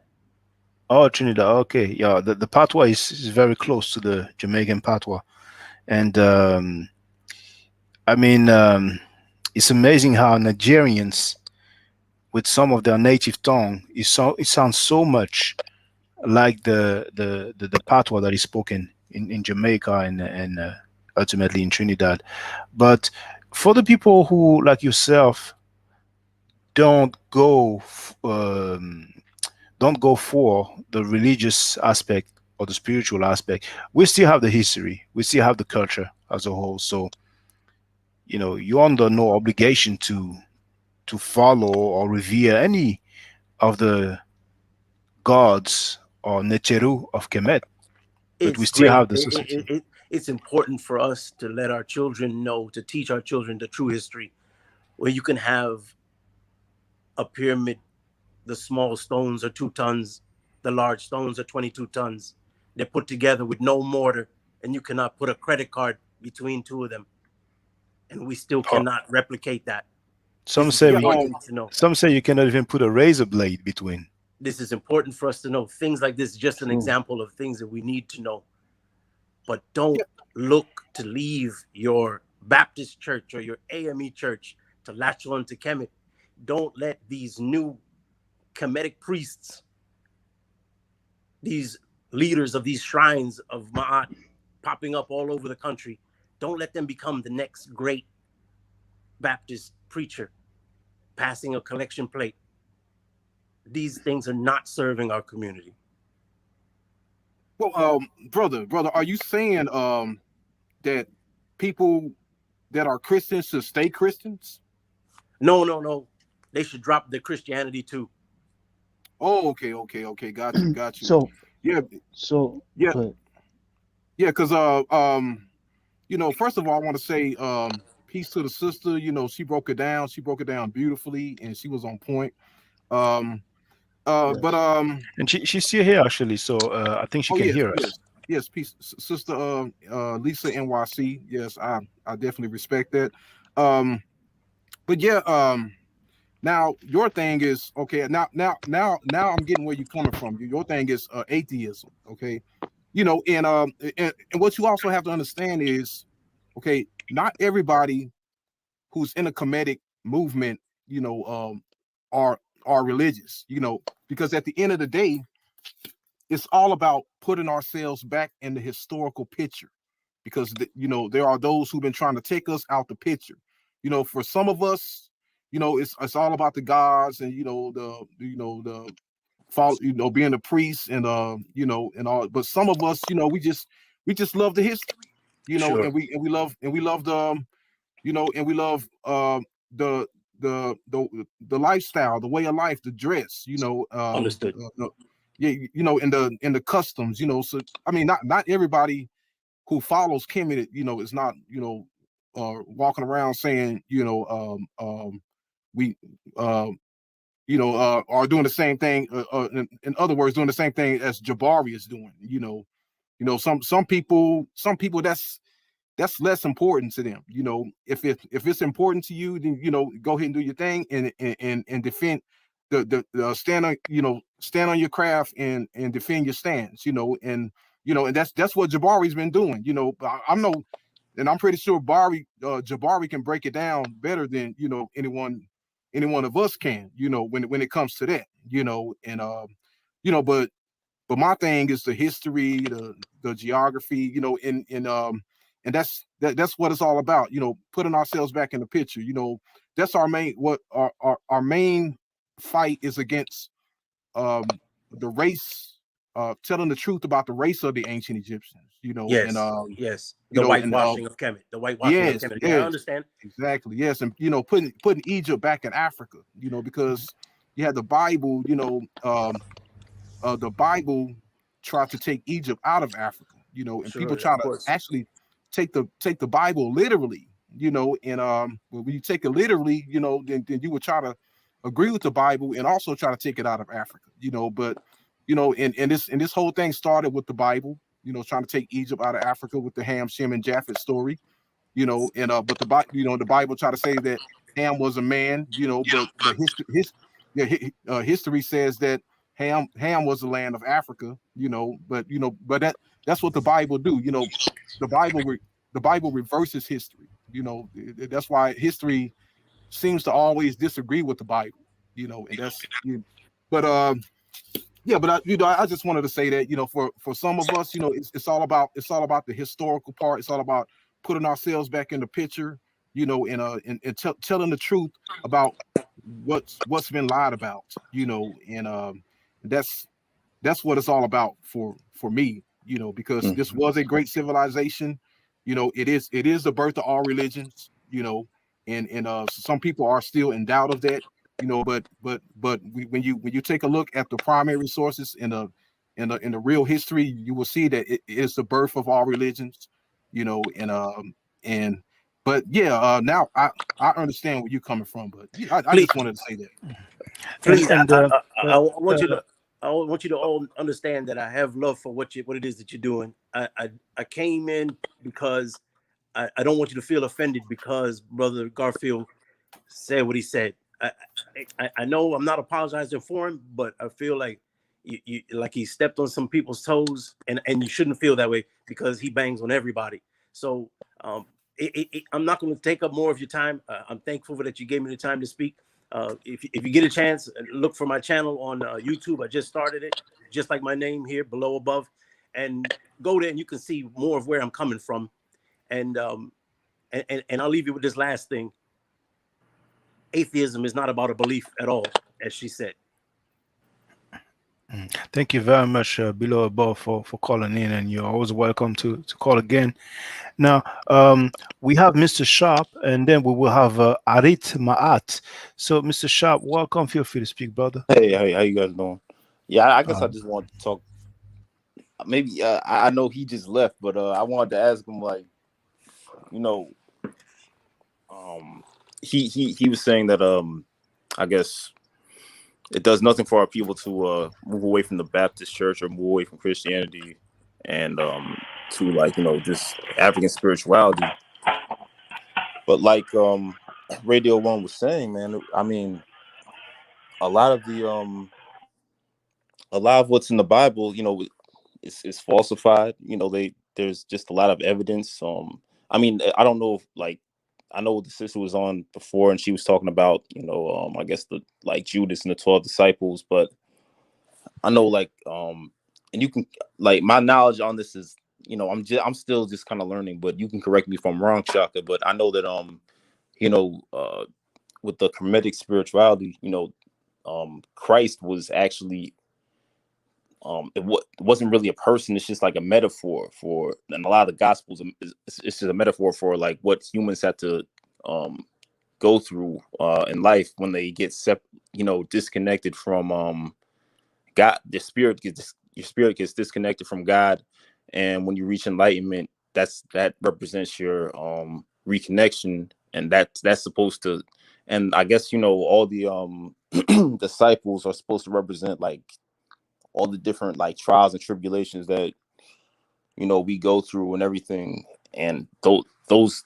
trials and tribulations and sins like personified, and not just sins but like, you know, just different like paradigms of life.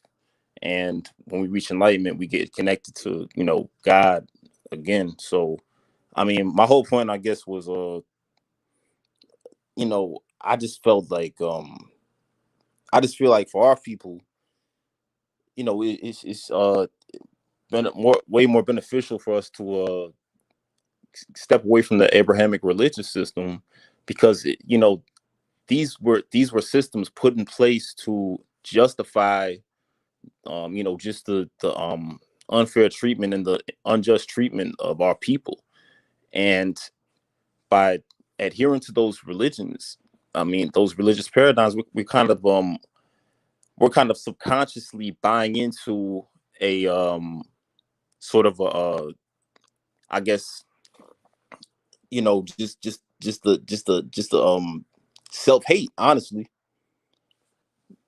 you know, because a lot of these European you know, just the Catholics and, you know, the Christians, they use and they continue to use religion as a way to justify um their actions and their behaviors. And I just thought that like what he was saying was, you know, I can understand atheists being an atheist, but to say that, you know, stepping away from you know, being a, you know, I guess Christianity and coming into, you know, the Kemetic belief system would be bad for our people, I just completely disagree with that. But that's all that I had to say.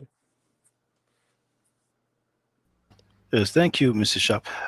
Brother, if you don't mind, regarding Christ in Kemet, I would like to know what the word is. If you don't mind, I don't know if you have any reference. Oh, I think that I haven't had time to look into it, but there's definitely let me see. There's this Christ or Christos. Christos, Oh, yeah. Christos, that's Greek. That's not. Christ. Yeah, Christ is Kemetic. Yeah. Christos is, yeah, it's not Christos. It's I think like just the whatchamacallit, like the four letters. KRST Um Christ. Mm, yeah.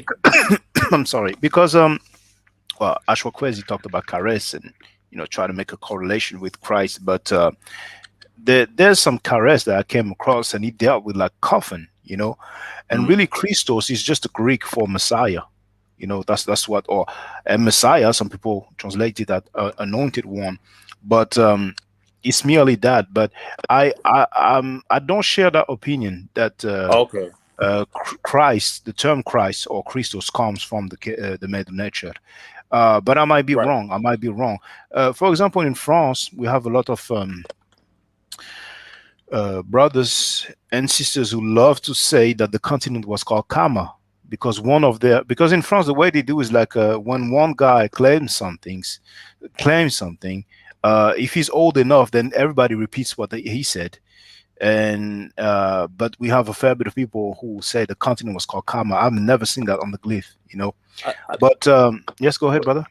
but yeah, basically, I guess this theory comes from to answer your question about the source. It basically comes from um the whole school of thought that says that the Book of the Dead and the Gospels are strongly linked, strongly have a strong correlation. You know what I mean? And Well, that's that's what they say.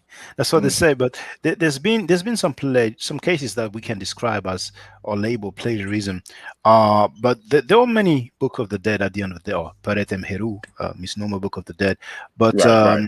but all I invite everybody to do is to look for the actual source. And once again, the only codice that I've seen, he was dealing with a coffin. I mean, I can look for it right now. I should be able to. I don't. Maybe it's another. Maybe it's spelled another way, but um, it, I don't know why I don't find it. Oh, I probably had the picture instead of. Let me try another way. Not this one. Hold on. Oh, there it is. So I will share. I will share that slide. Let me share that slide. Oh yeah, I have to do that first. There it is. And now I'm going to share that slide.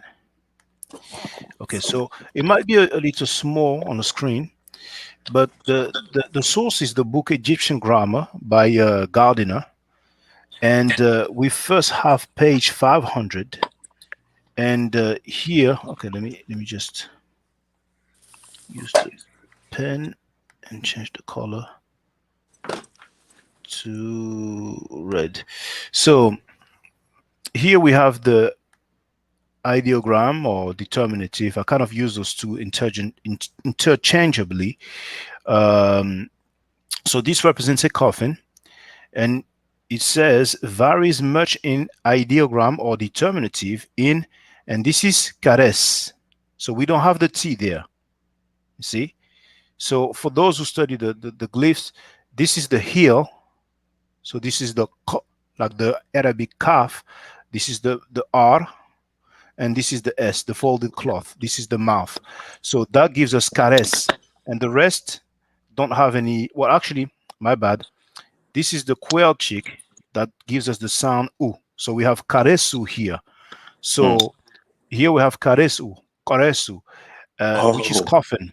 And then we have determinative in cares, which means bury. So we have cares that means coffin, or sorry, we have yes, caresu and cares that means bury. So some people might try to make correlation with coffin and burial and Jesus because he was buried, but that's only as far as it gets, as far as I'm Right. concerned. But then again, I don't know it all. I don't know it all. But one of the thing, and just to finish, on page 596, we have once again cares there for the coffin. Mm-hmm.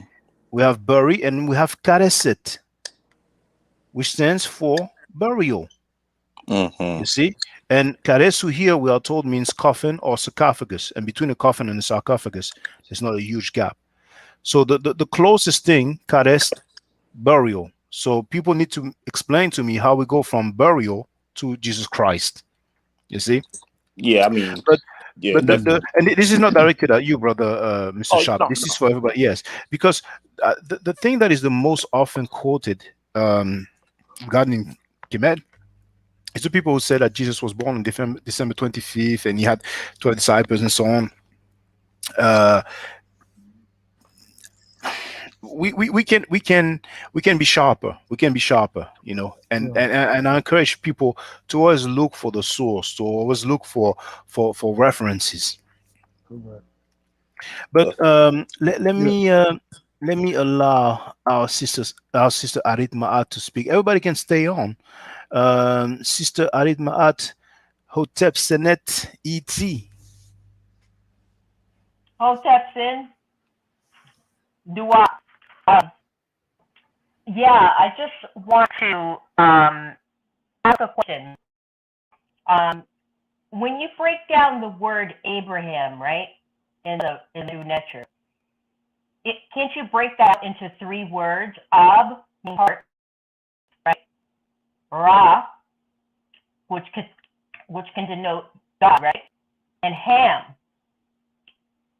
No, is that incorrect? I'm sorry. No, I wouldn't say I would say it's incorrect. But what did you say ab stand for? Heart. Well, Ab. Isn't that just? heart is ib. Oh, but Mm. sometimes can't it be like Ibrahim or isn't that synonymous? Well, Ibrahim. you are actually correct. In Arabic, they say True. Ibrahim. In English, we say Abraham. But True. Abraham. the ham in Medu Necher, I mean, there might be a ham, who knows? But this is just it's like Kaaba. Kaaba means cube in Arabic, and people make the Mm-hmm. correlation with the ka and the ba, but ka and the ba, that's soul and spirit. So how do we go from the Medu Mm-hmm. Necher, soul and spirit, to cube? You see, and Right. so with Ibrahim is the same thing. And besides, can anyone show Ibrahim together in the glyph as a sequence? You see? Uh-huh. Okay. And Yeah, and yeah. and it's the same question that I ask our brother Afro-Asiatic. I will, can somebody show me berber on the glyph? And if they can show me, what does it mean? Can we see that word in a dictionary? And this kind of thing is done very often, not only with the name Abraham, but with many other things, many other words and so on. But this is what I Mm. will put in the category of linguistic acrobatics. And furthermore, to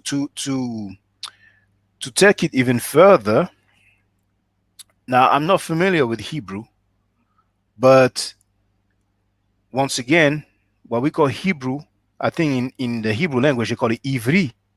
You see, so probably what is called Ibrahim in Arabic, maybe in Hebrew it's not the same. Maybe it would not be the B sound, but maybe the V sound. But I'm saying maybe because I'm not familiar with the Hebrew language. Yeah. Yes, brother. I want to touch on that right Just quick. Yes, go Yeah, ahead, brother. because I had a little debate with Zion Lex on that when he did his video, and I told him that because he tried to say that Leo Africanus, he got his name because he invaded Africa, so he adopted the name of Africa, the land, and I told him, based on the Bible, Abraham, okay, was called Abraham because he came into the land of Ham. And he tried to tell me, well, my first mistake was, because I don't read the Hebrew, is using the English version.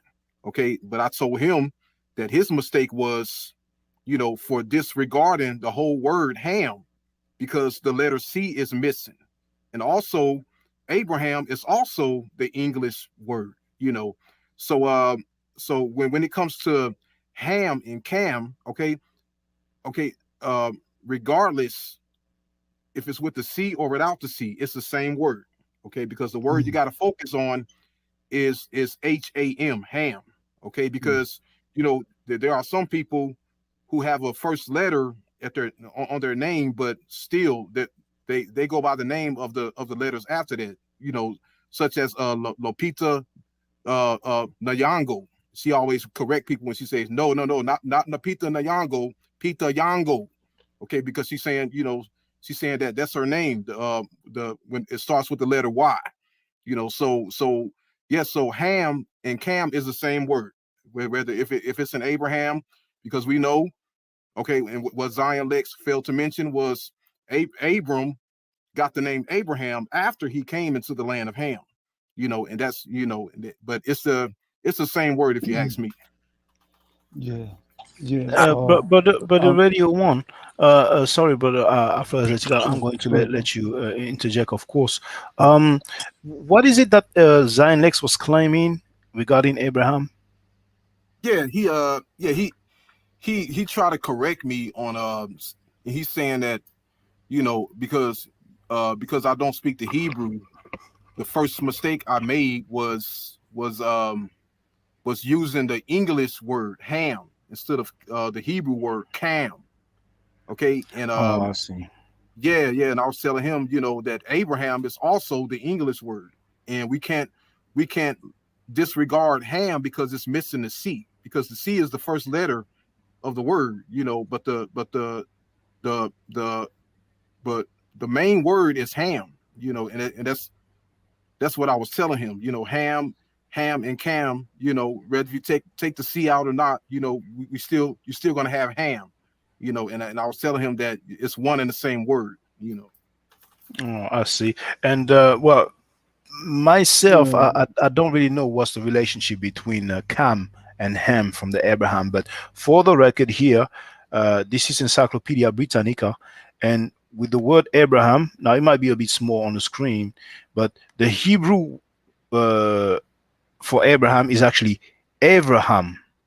You see, so first we will need someone who shows us a sequence of Ibrahim or Ibraham. But besides, even if someone finds Ibrahim in the Middle Nature together, that's still not really Abraham. But then again, when we go from one language to another, indeed there's some variation sometimes. But go ahead, brother Afroasiatic. right. I agree with the sister's take on it, and we actually have some scholarship to that. Well, Dr. Charles Finch is not a linguist, but he is pretty well versed in Kemet, and he gives a similar breakdown of Abraham, and he relates it to at the core, he relates it to Kemetic expression, just like you were saying earlier with the Kaaba. I'm of the persuasion that it's a black monument, meaning that Africans are the ones who founded the city of Mecca initially, and I see it as a Kaaba. I see it does have a relationship to the Ka and the Ba in Kemet. You know what I mean? I think linguistics, etymology, in particular, when we can get to the point where we can pick up on the consonant roots, then we can see how the vowels will be interchanged, you know, depending on geography or even dialect of a particular language. We have examples of that. But I'm inclined to agree with the sister on that. And I just really, I study whether it's West Africa for me or it's Kemet for me or the Mediterranean and Levant. I examine the history from the point of view to see the oneness in it. My mind is just not geared to look for what is dissimilar. I study for the oneness. You can find an Eye of Ra or Horus, depending on how one decides to characterize it. We can find the same symbolism in West Africa. We can find the same symbolism in other places. I just look at it for the oneness of it and seeing it as all black conceptualization, in my opinion, at the root.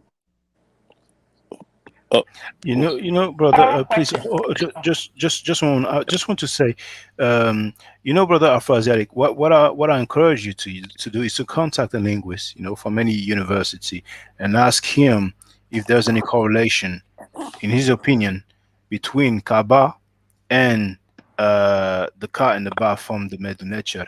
But you've mentioned consonant roots. Now, I'm not a linguist, but the consonant root that will be so Breaking all up those on my end, words. Shaka. Oh, okay. Um, It, well, maybe it's me. am I breaking up for everybody else? Am I breaking up for other Somewhat, people? just a little bit. Okay. Well, you know what? Well, I will let Mr. Sharp and then Arid Ma'at because they wanted to speak since I'm breaking up, so it might get oh, better later on.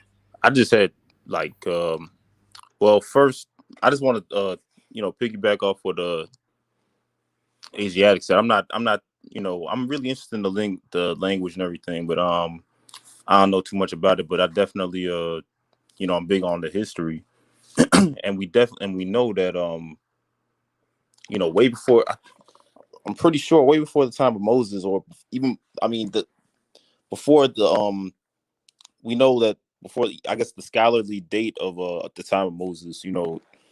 If you look at the Battle of Kadesh, that's in the 16th century BC, and we know that Egypt controlled, you know, most of the Levant.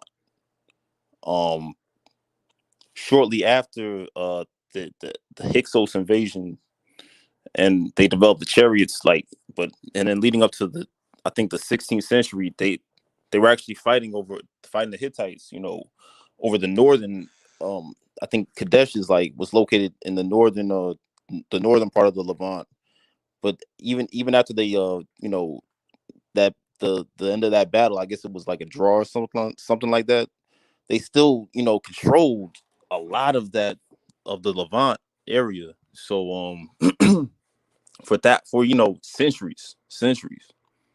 So that's something to keep in mind when we're talking about what a lot of the scholars like to leave. They like to conveniently leave that out when we're talking about the influence of Egypt on the Levant, on that area.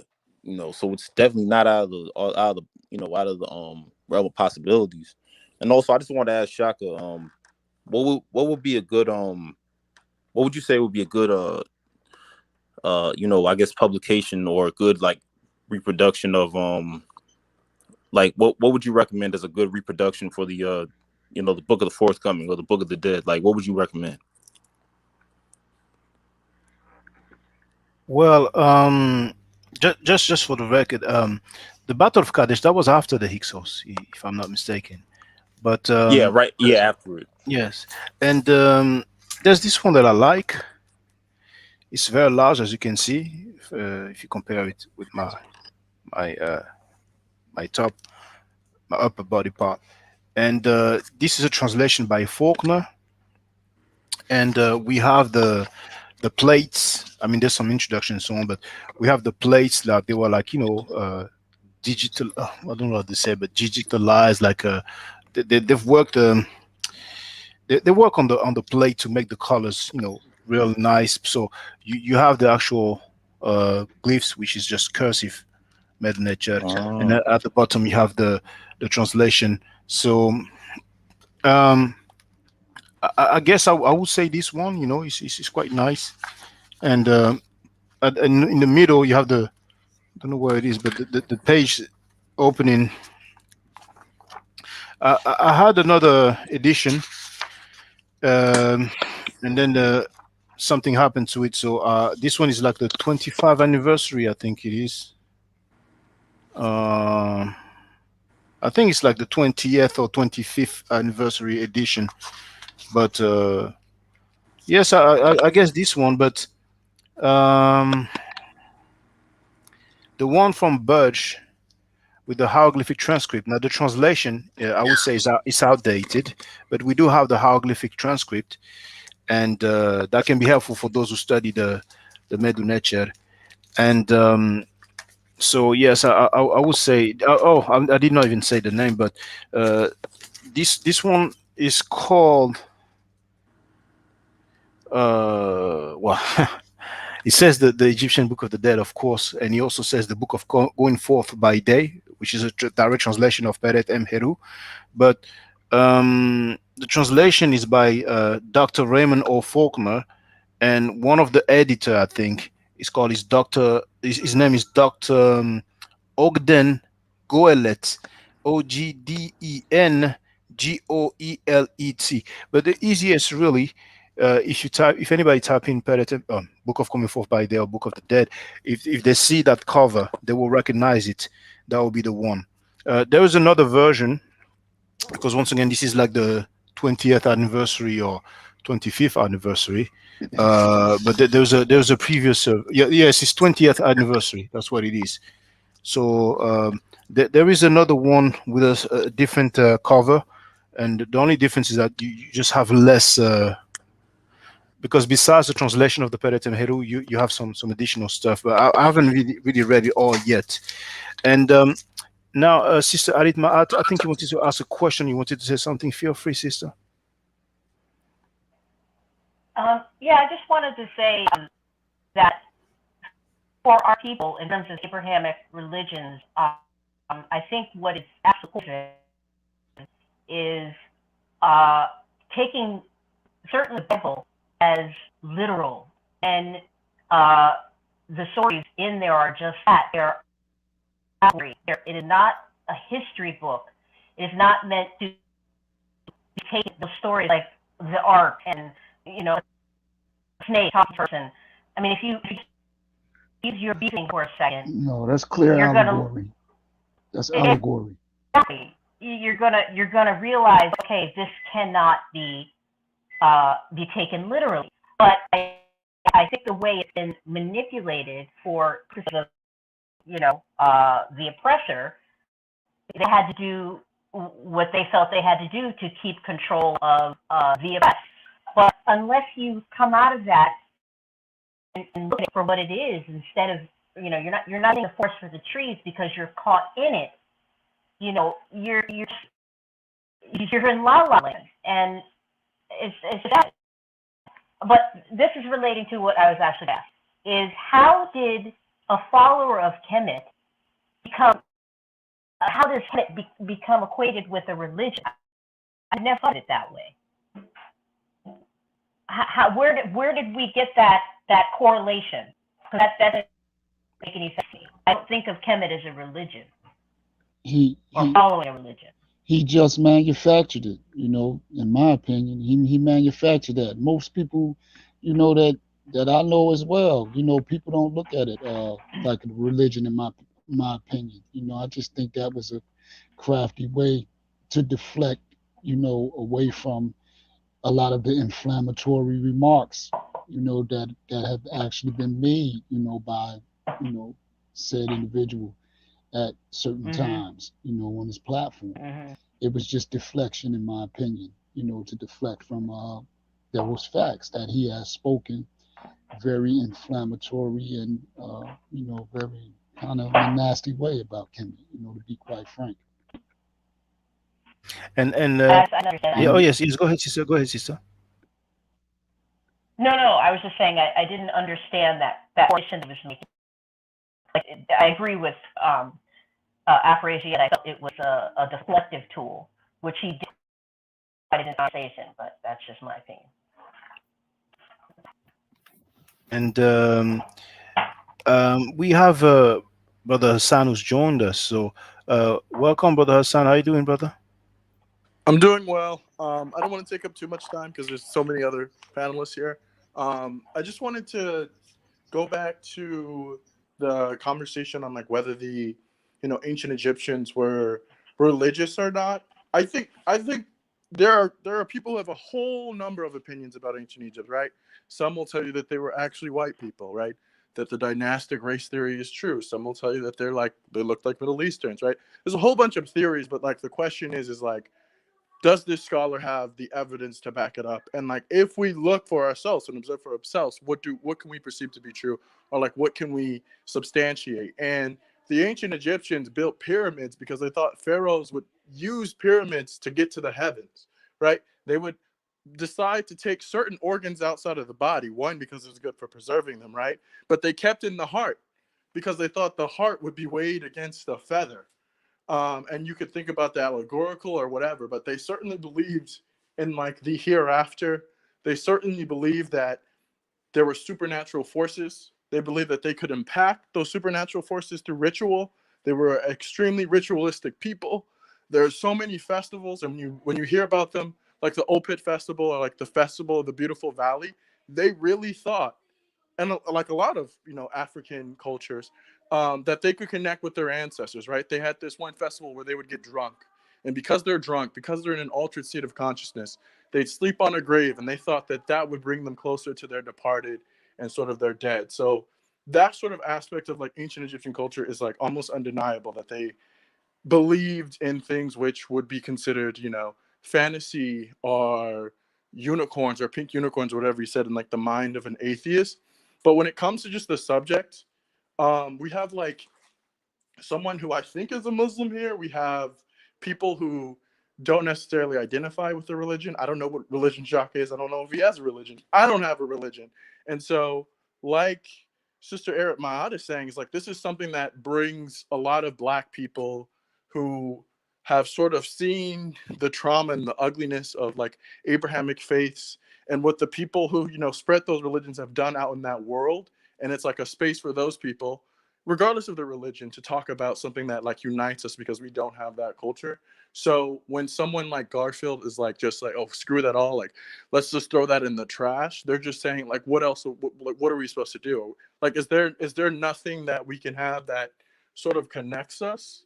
Or are we supposed to go with the, you know, orthodox view? Like what exactly is the issue when it's something that's positive, when it brings people who Afro-Asiatic, we may not agree on God or anything like that, but we can still have this sort of like fruitful discussion and this exploration and this exchange of ideas. I think that's a good thing. And when someone's attacking that, I'm just wondering what the alternative is. That's a good question. Mm. Well, you know, his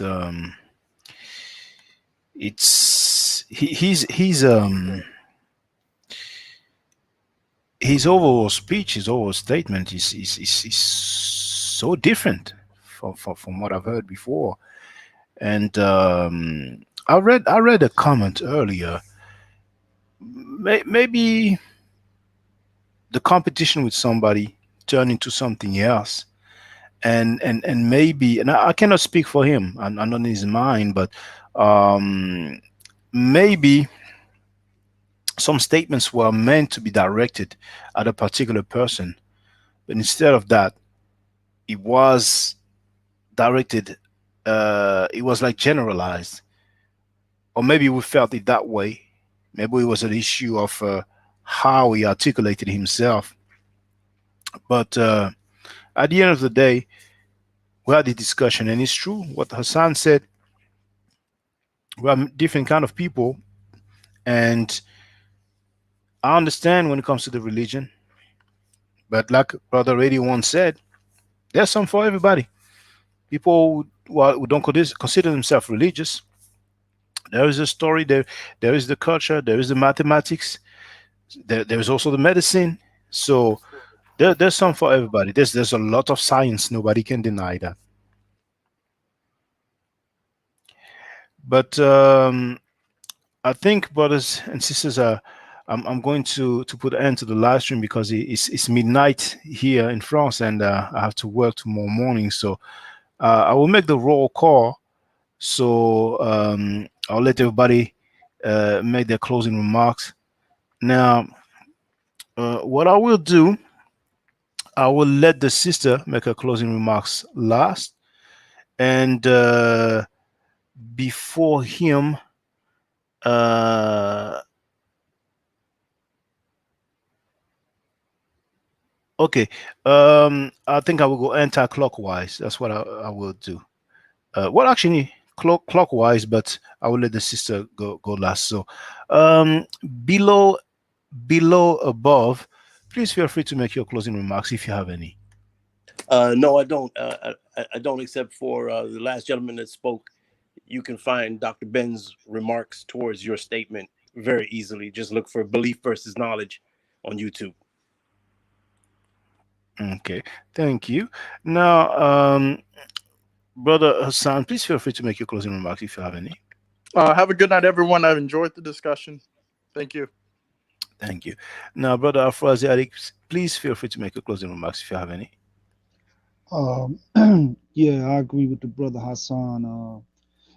Definitely enjoyed the discussion, and Shaka, you the anchor. You cultivate an environment, of where people can come and get their points across, and it's healthy, you know what I mean, and intelligent, you know what I mean.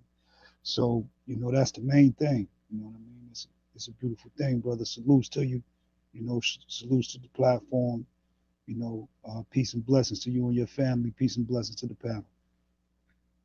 Thank you very much, brother. And brother Radio One, please feel free to make your closing remarks if you have any.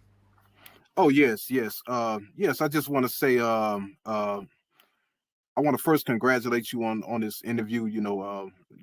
Much props and respect for that, because that was definitely needed. And because of this interview, we sort of get an idea where Garfield is coming from. It's all about religion, the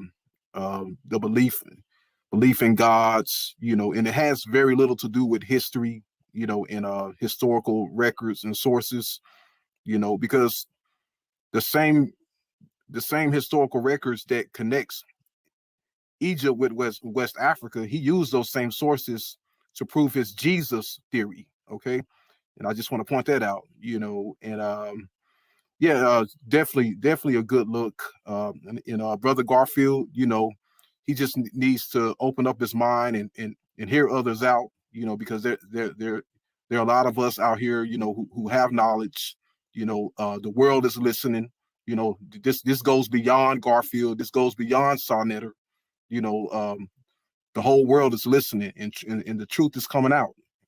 And he needs to hear people out.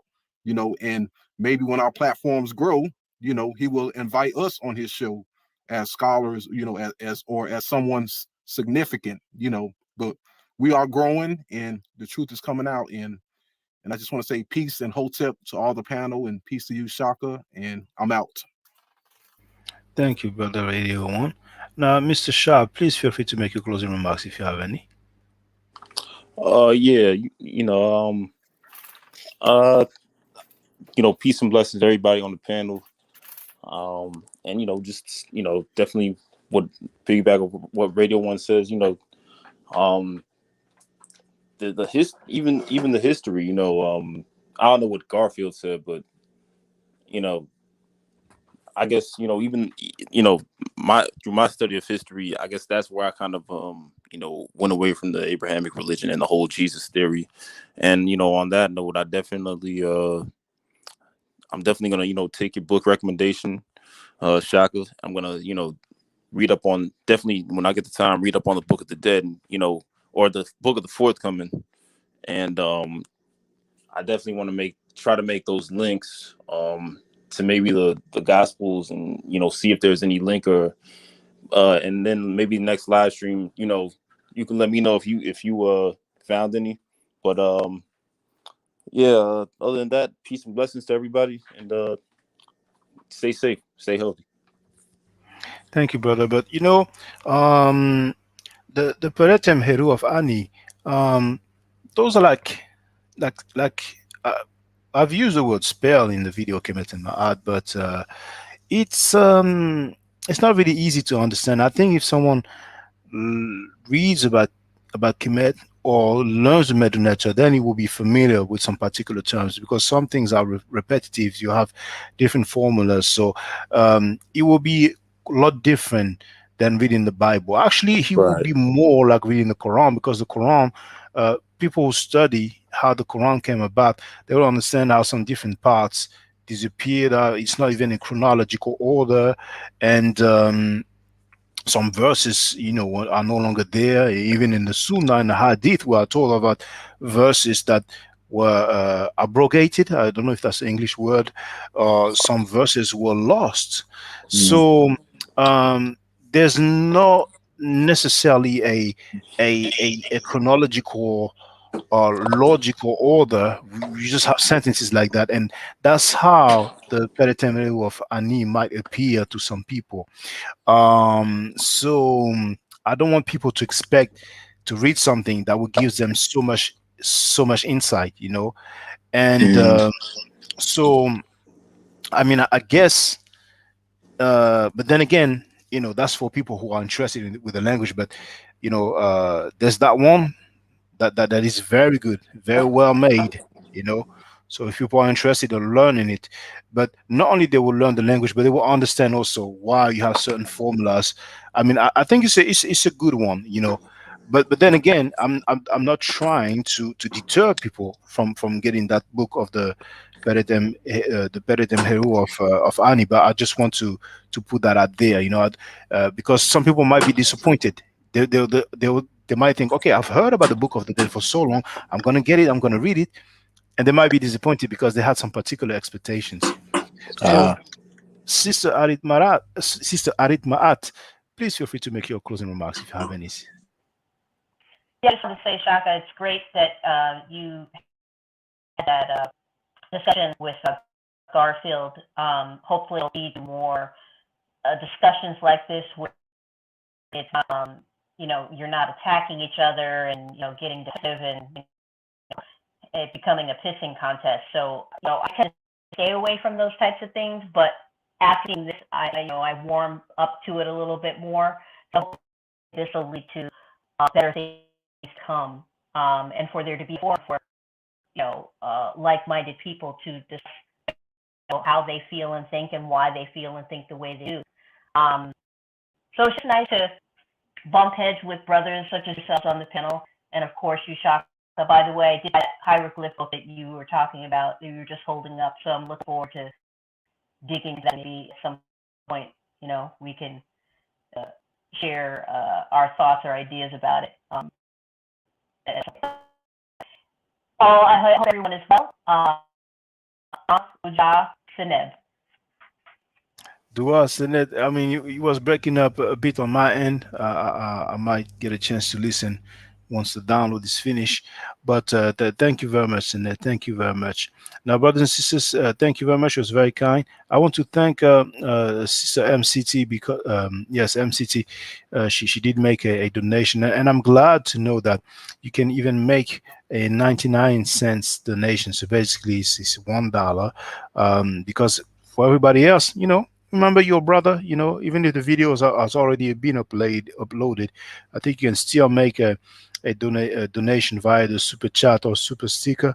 I mean, if enough people would just donate $1, that will help me to do a lot more that I've been doing so far. And remember that I work full time, and the other people, whether it's religion or not, but there are some groups, and the people who lead the group, they don't necessarily have to work full time. You see, so I'm not talking about buying a house or buying a car, but you know, there's a lot of time and money and effort. So it would be good every now and then that it's not always the same people who make donations. Just just think about it. If you care, just once in a lifetime, or once in a while, or at least once in a lifetime. But well, thank you very much, brother Radio One. But you see, it's the same people.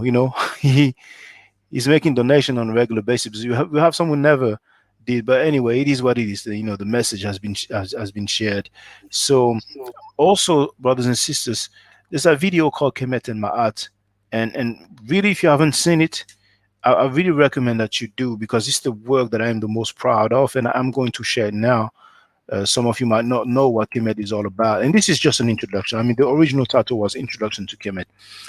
So make sure to watch this video there, and while I'm at it, I'm going to share another video called The Deception of Asiatic Black Men. You will see how the Asiatic Black Men movement, they derive from Freemasonry.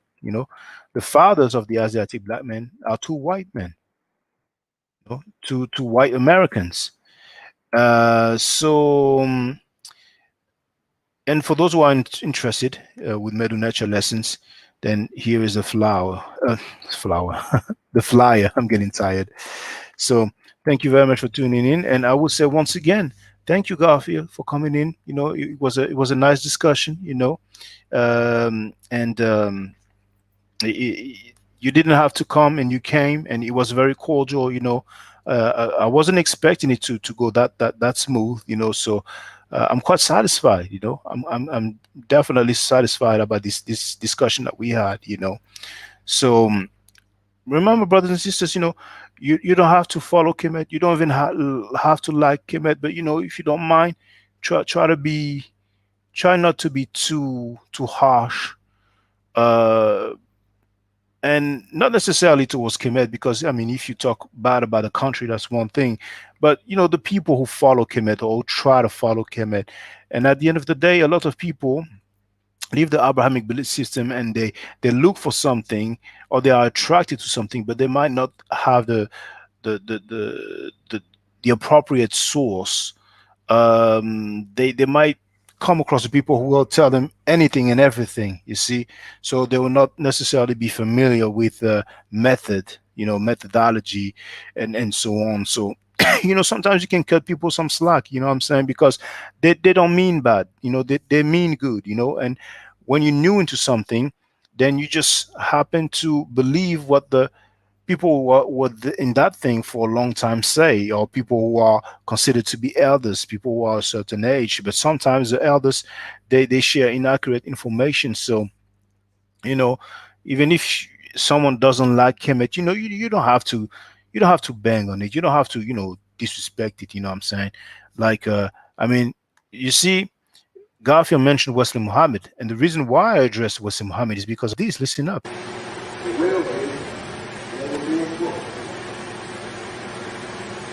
Wrote Kemet garbage. If you want to get authentic, come on, go ahead. About blacks conquering blacks. Throw Maya in the trash can. Throw Amin Ra, the slave making God away.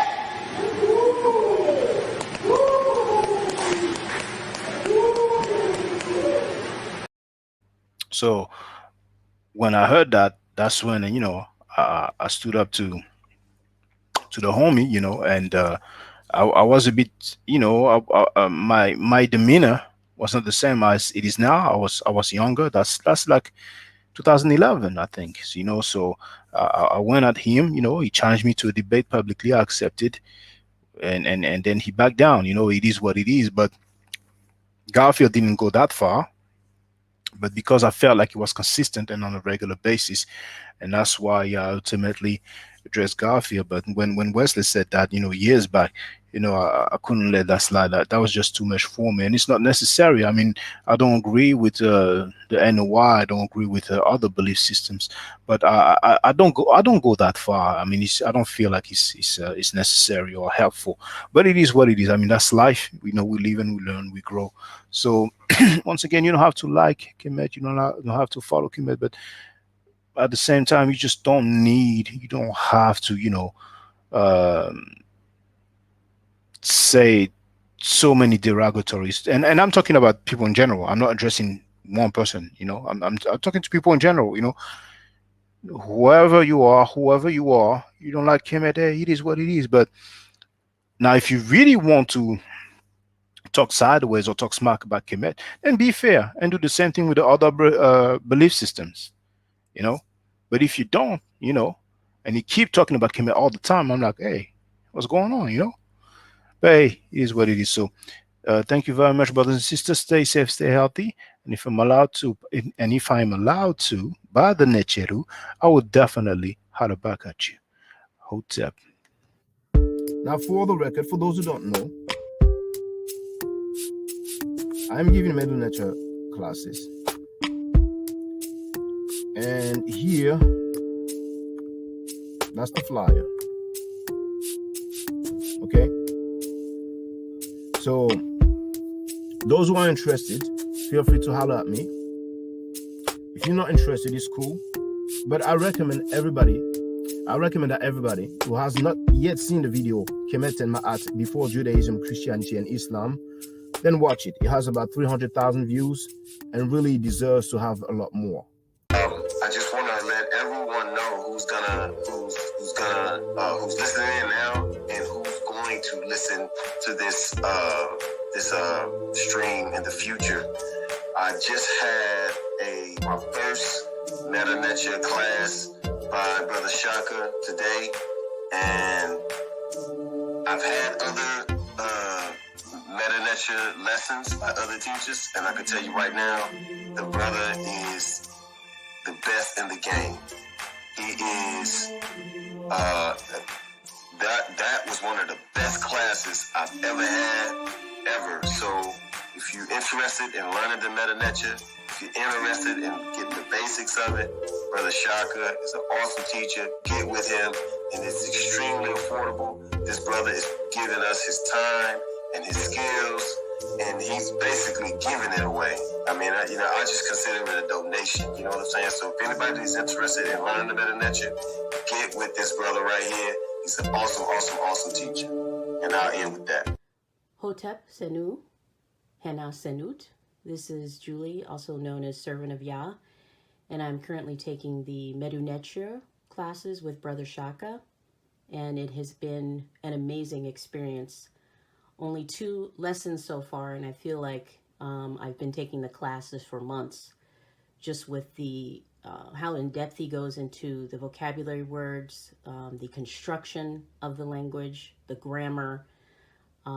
It's been immeasurable, the experience.